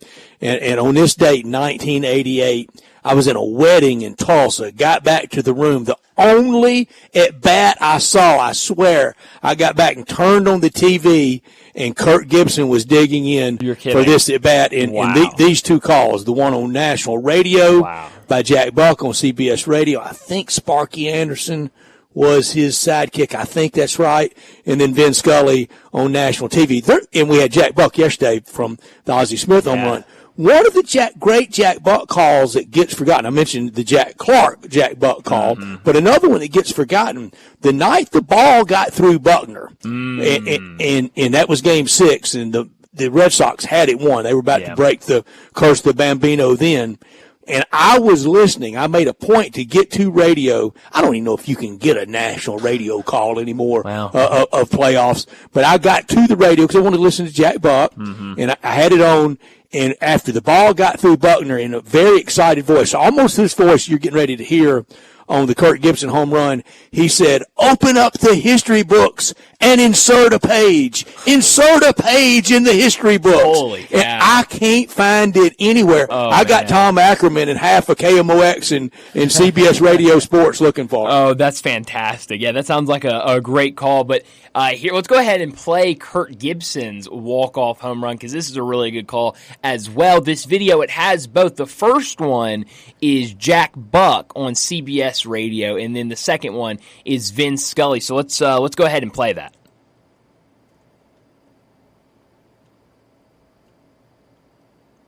I don't know if we have any audio. I don't know what happened to the audio there. Two titans of the industry, Jack Buck and Vin Scully. We'll try to recover it. Yeah, we'll try to get that. I'm not sure the issue there of why we could not hear that. Let's see if maybe we can try it again, and this time hopefully we have sound with it. Gibson swings and a fly ball to deep right field. This is going to be a home run. Unbelievable! A home run for Gibson. And the Dodgers have won the game 5-4. I don't believe what I just saw. I don't believe what I just saw. High fly ball into right field. She is gone!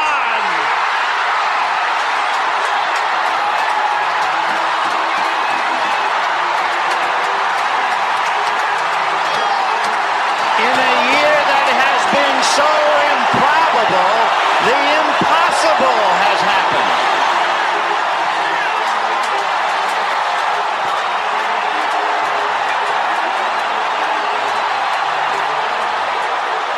That is fantastic. That's good stuff. I wonder who was doing the local Dodger game that night. That's a good question. With Vin Scully on duty for national TV, because it's famous. And when you watch that video, Brian, you can see, you can see tail lights kind of lock up like, oh my, what's going on? Well, it's somebody that had left early. that I guarantee you gave up. And I don't know that they were, I probably weren't listening to Jack Buck on the national call. I'm sure they were probably on whoever was filling in for Vince Scully on the Dodger call, but with it being at Dodger Stadium at Chavez Ravine. But that's why you don't leave early. That's exactly why you, among many reasons. Only dummies leave early. I think, outside of the calls, because calls are fantastic, Kirk Gibson trotting around the bases is the star of that video. I mean, just his little jog around, very confident. Hit 1,000 for the World Series. He was not MVP. Right. Oral Hershiser was just lights out pitching in that series. But that was game one, and that effectively ended the World Series for a dominant Tony La Russa Oakland A's team in dominant years for the A's. And Gibson touched up Dennis Eckersley, and that's about the only time that Eckersley got touched in a 3-4 year span. That's insane. But definitely great calls. And now what, 36 years later? Maybe I want to say former Memphis Tiger and Tiger head baseball coach Dave Anderson may have been on deck. Really? Maybe. Wow. I think that's right. Okay. I think that's right.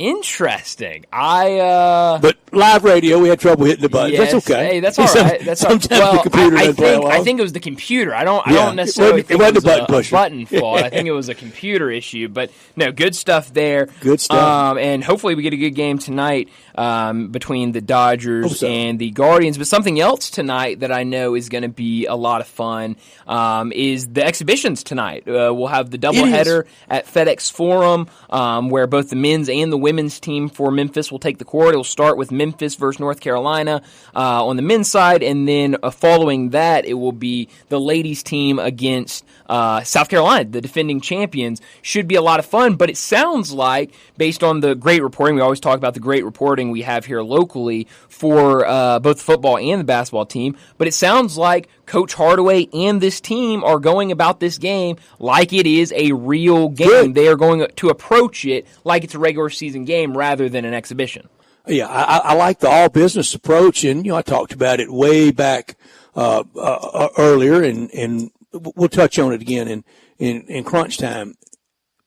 Don't make too much win or lose out of this tonight, but I think effort and looking for good signs. Of course, if you win, should always be applauded. If you keep score, it matters. Mm-hmm. No, you're absolutely right. And so, it will be for a lot of Tiger fans the first opportunity to see a lot of these new faces. I mean, we know what this team has become over the past couple of years of a lot of transfer portal guys coming in and out. And so it's going to be learning a lot. I said, I remember last year going to one of the first games of the season. I don't remember if it was the actual first game of the season. And the guy in front of me had a sheet of paper with all the names and numbers because there's just so many new faces and you're trying to learn them. That's across the sport, though. Exactly. And it's not just the Tigers. No, that's absolutely. not criticism. No, not at all. That's where we are in the sport. Yeah. You really do need your scorecard now. Now we don't print anything. No, it's hard to find anything. Yes, it absolutely. This was a self-printed lineup for the man in front of me, but it should be a good opportunity, and for the team, a good opportunity to go up against a top opponent. We talked about it yesterday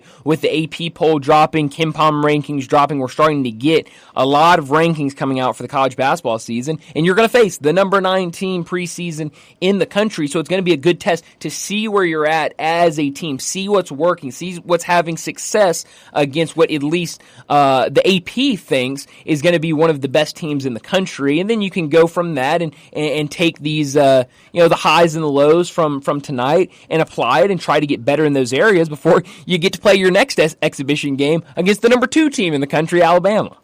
And both of these coaches tonight, you almost could have the air bubble above the quotation above them of, so you want to coach at your alma mater. That's right, yeah. But Hubert Davis knows what goes with that, and he's had some success at North Carolina, but they want the ultimate success. Sure. Penny Hardaway at Memphis has had some.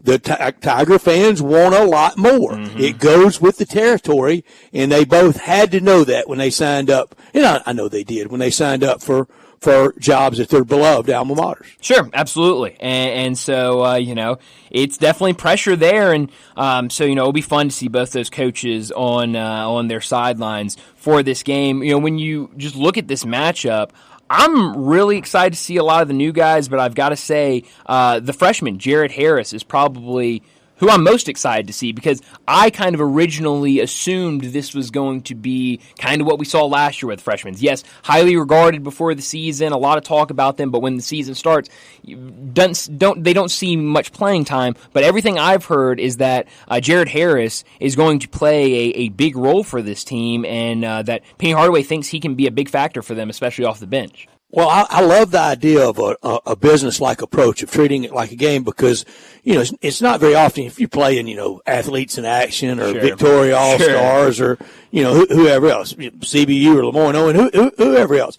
You're probably not treating it as sharply as you would facing North Carolina. Right. That's synonymous with big-time college basketball success. So everything, I hope they've treated the whole day like they would, like they will Mizzou on Monday, November 4th. And the old adage of, practice, we want practice to be tough and then the games will feel a lot easier.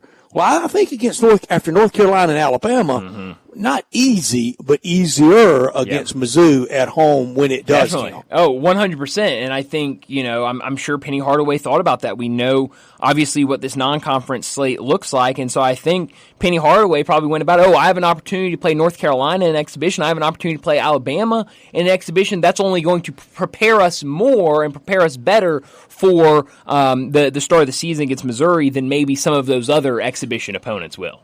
I want in-game and game flow in the end of game. If it's white knuckle or if it's touch and go at the end of the game, I want that treated like that. I don't want to play different rotations just to see what they have tonight for when it does matter, because I think this one, for the wave of confidence it could give this team and Bryant, frankly, to spark interest in ticket sales and in enthusiasm around this team, because I think of a lot of the portal in and out type college basketball that we're all in. That's not a criticism against Penny Hardaway that the whole college basketball world is in.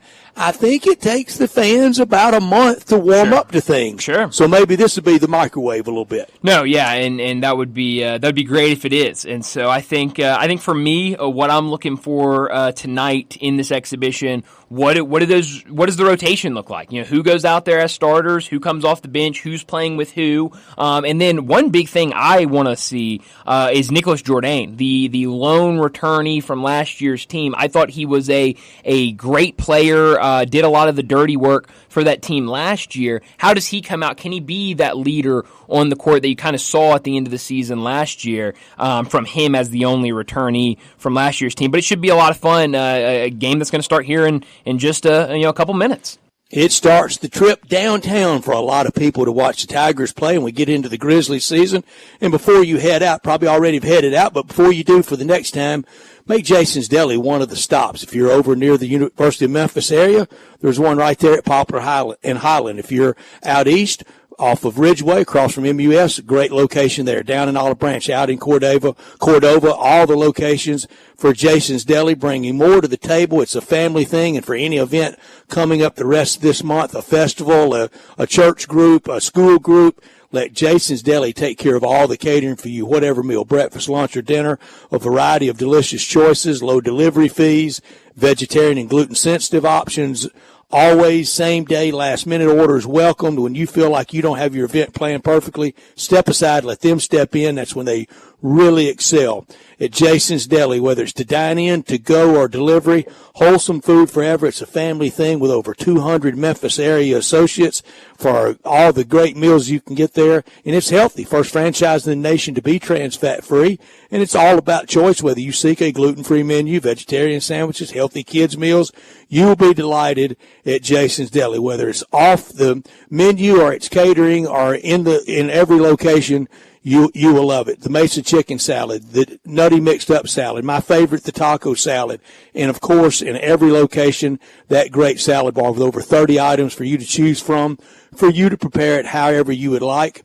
With the locations on Ridgeway Road, over by the U of M at Poplar and Highland, down in Olive Branch, out in Cordova, and complimentary free ice cream in all those locations, and always catering anytime, anywhere, 5 or 5,000, they have you covered. Check them out online as well at jasonsdeli.com. Well, let's get to our final break. When we come back, we'll wrap up today's show with Crunch Time.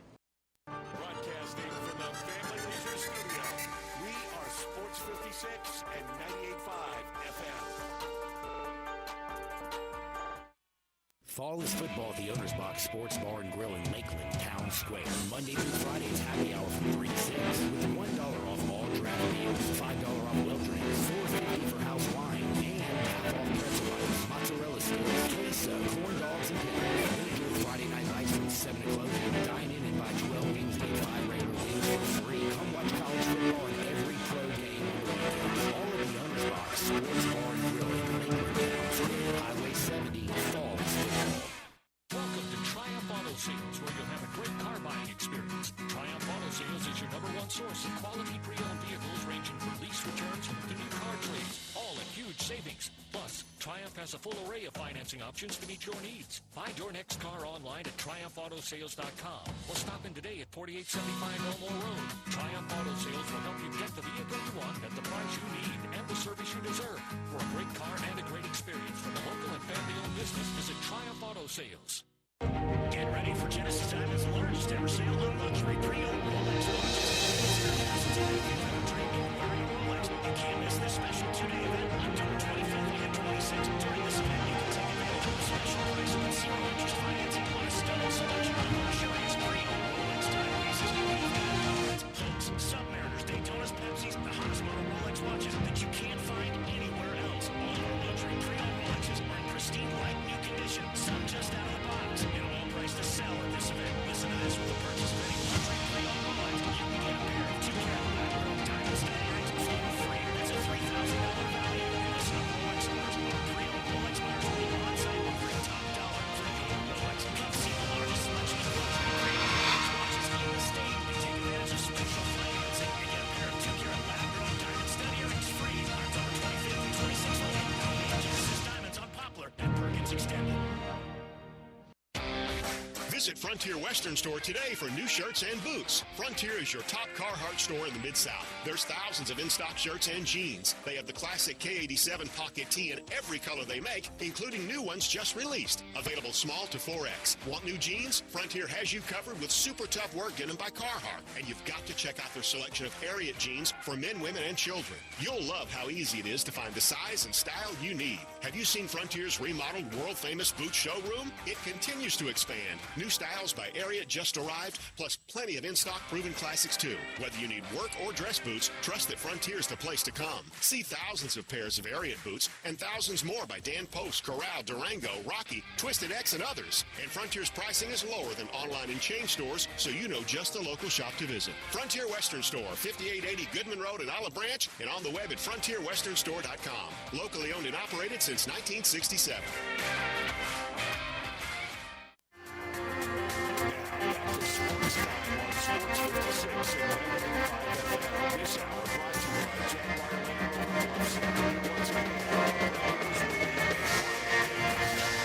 This is pretty cool, and we're just getting started, so.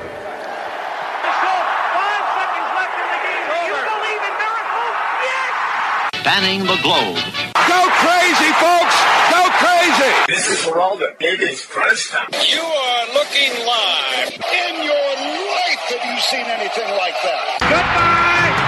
Hello, Haskell. It's obviously crunch time. Hammer, nail, coffin, this baby is over. Well, Brett, what I learned today is there were two major trades in the NFL, both involving receivers. The first one earlier this morning, Devontae Adams has been traded to the New York Jets from the Raiders. It's been a couple of weeks since he had requested his trade out of Las Vegas, and now he got his answer, reuniting with his old buddy Aaron Rodgers and joining this Jets team. We talked to Bo Marchant earlier, and he said what I've heard a lot of people say, really like this trade and really think this trade can help the Jets. When you look at Aaron Rodgers, it's very clear that whether it's in his older age, as he knows he's getting closer to retirement, he likes being surrounded with his guys. And maybe that's just how he's always been, but we've definitely seen in this change to New York, every step of the way, he has had his guys around him. We know Lazard is still there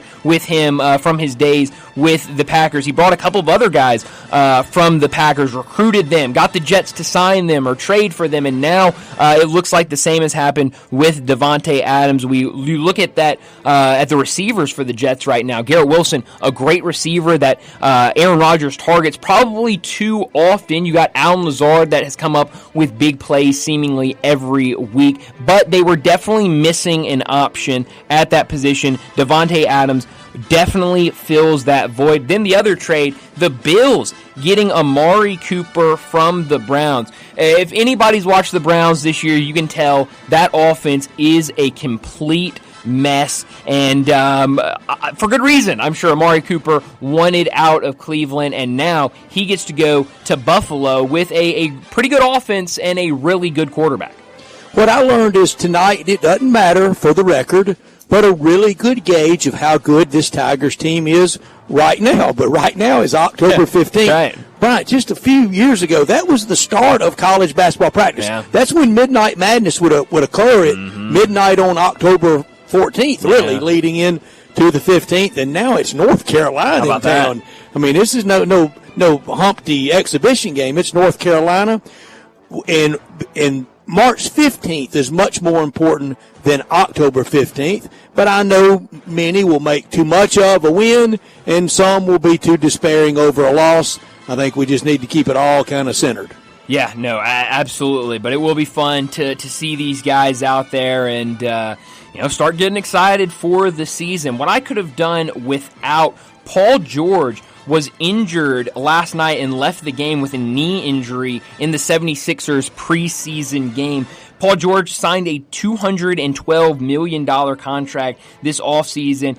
He was supposed to have an MRI today. I haven't seen any updates out there on how those MRIs came back, but this is definitely scary for Paul George. We know his history of injuries, but also the 76ers, and that came on the same day where Joel Embiid said that he likely won't play back-to-backs the rest of his career, not just this year, the rest of his career because of his injuries and what those back-to-backs have done to his body. So this is a team, I love their players, I love Joel Embiid, I love Paul George, I love some of those other guys they have, but when you look, it feels like every year we have that same conversation about the 76ers. When everybody's healthy, they're great, but the problem is it's very hard for them to stay healthy.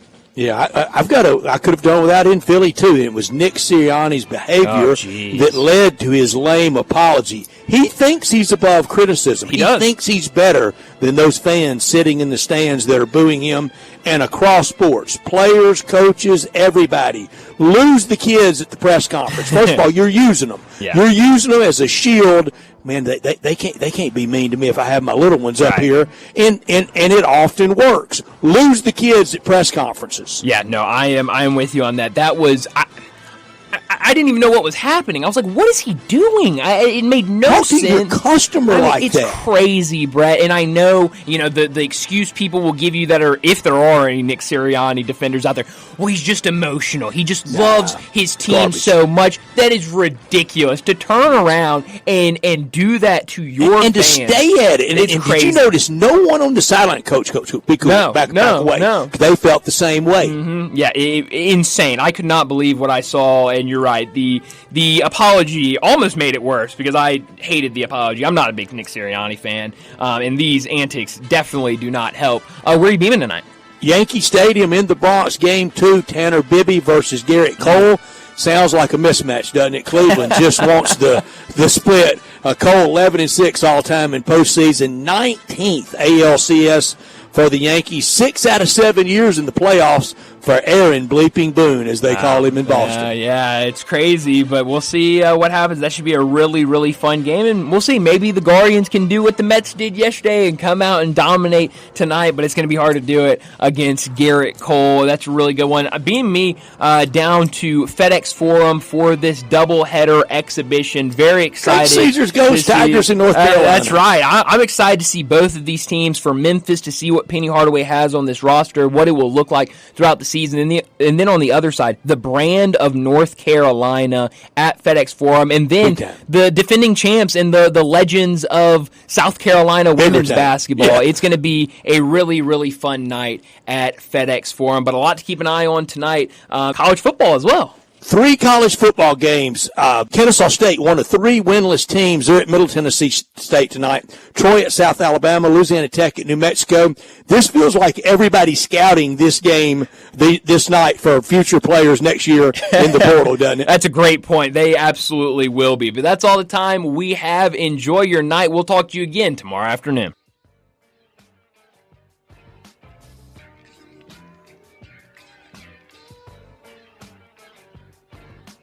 Moving is stressful, but Black Tie Moving can take the worry out of the process. Whether you're moving across town or across country, moving your home or your office, your personal moving concierge from Black Tie Moving will work with you to design a plan that perfectly fits your budget and needs. And they're available 24/7 to answer any questions you have. Give Black Tie Moving a call at 901-316-6196 or go to blacktiemoving.com/Memphis to get your personal, no obligation quote from the moving experts at Black Tie Moving. Hi, this is Lauren Choate Air Conditioning, Heating, Plumbing, and Generators. Right now we're offering our Choate's Comfort and Safety Special. For a limited time, when you purchase a $99 tune-up, or if Choate's performs a repair, you'll receive a free 1-year standard fan plan membership at $400 value. Keep your home safe, comfortable, and running smoothly all year long with 2 maintenance visits, priority service, and discounts on future repairs. And for our existing loyal fan plan members, we have something special just for you. Enjoy a $1,000 loyalty coupon toward any new generator, tankless water heater, or HVAC system. It's our way of saying thank you for trusting us with your home. Add value, add comfort, and add safety to your home with Choates. Call us today at 347-8086 or visit ChoatesHVAC.com. Choates, let our family serve your family. Don't do it. Don't do what? Don't do another Halloween spot for Central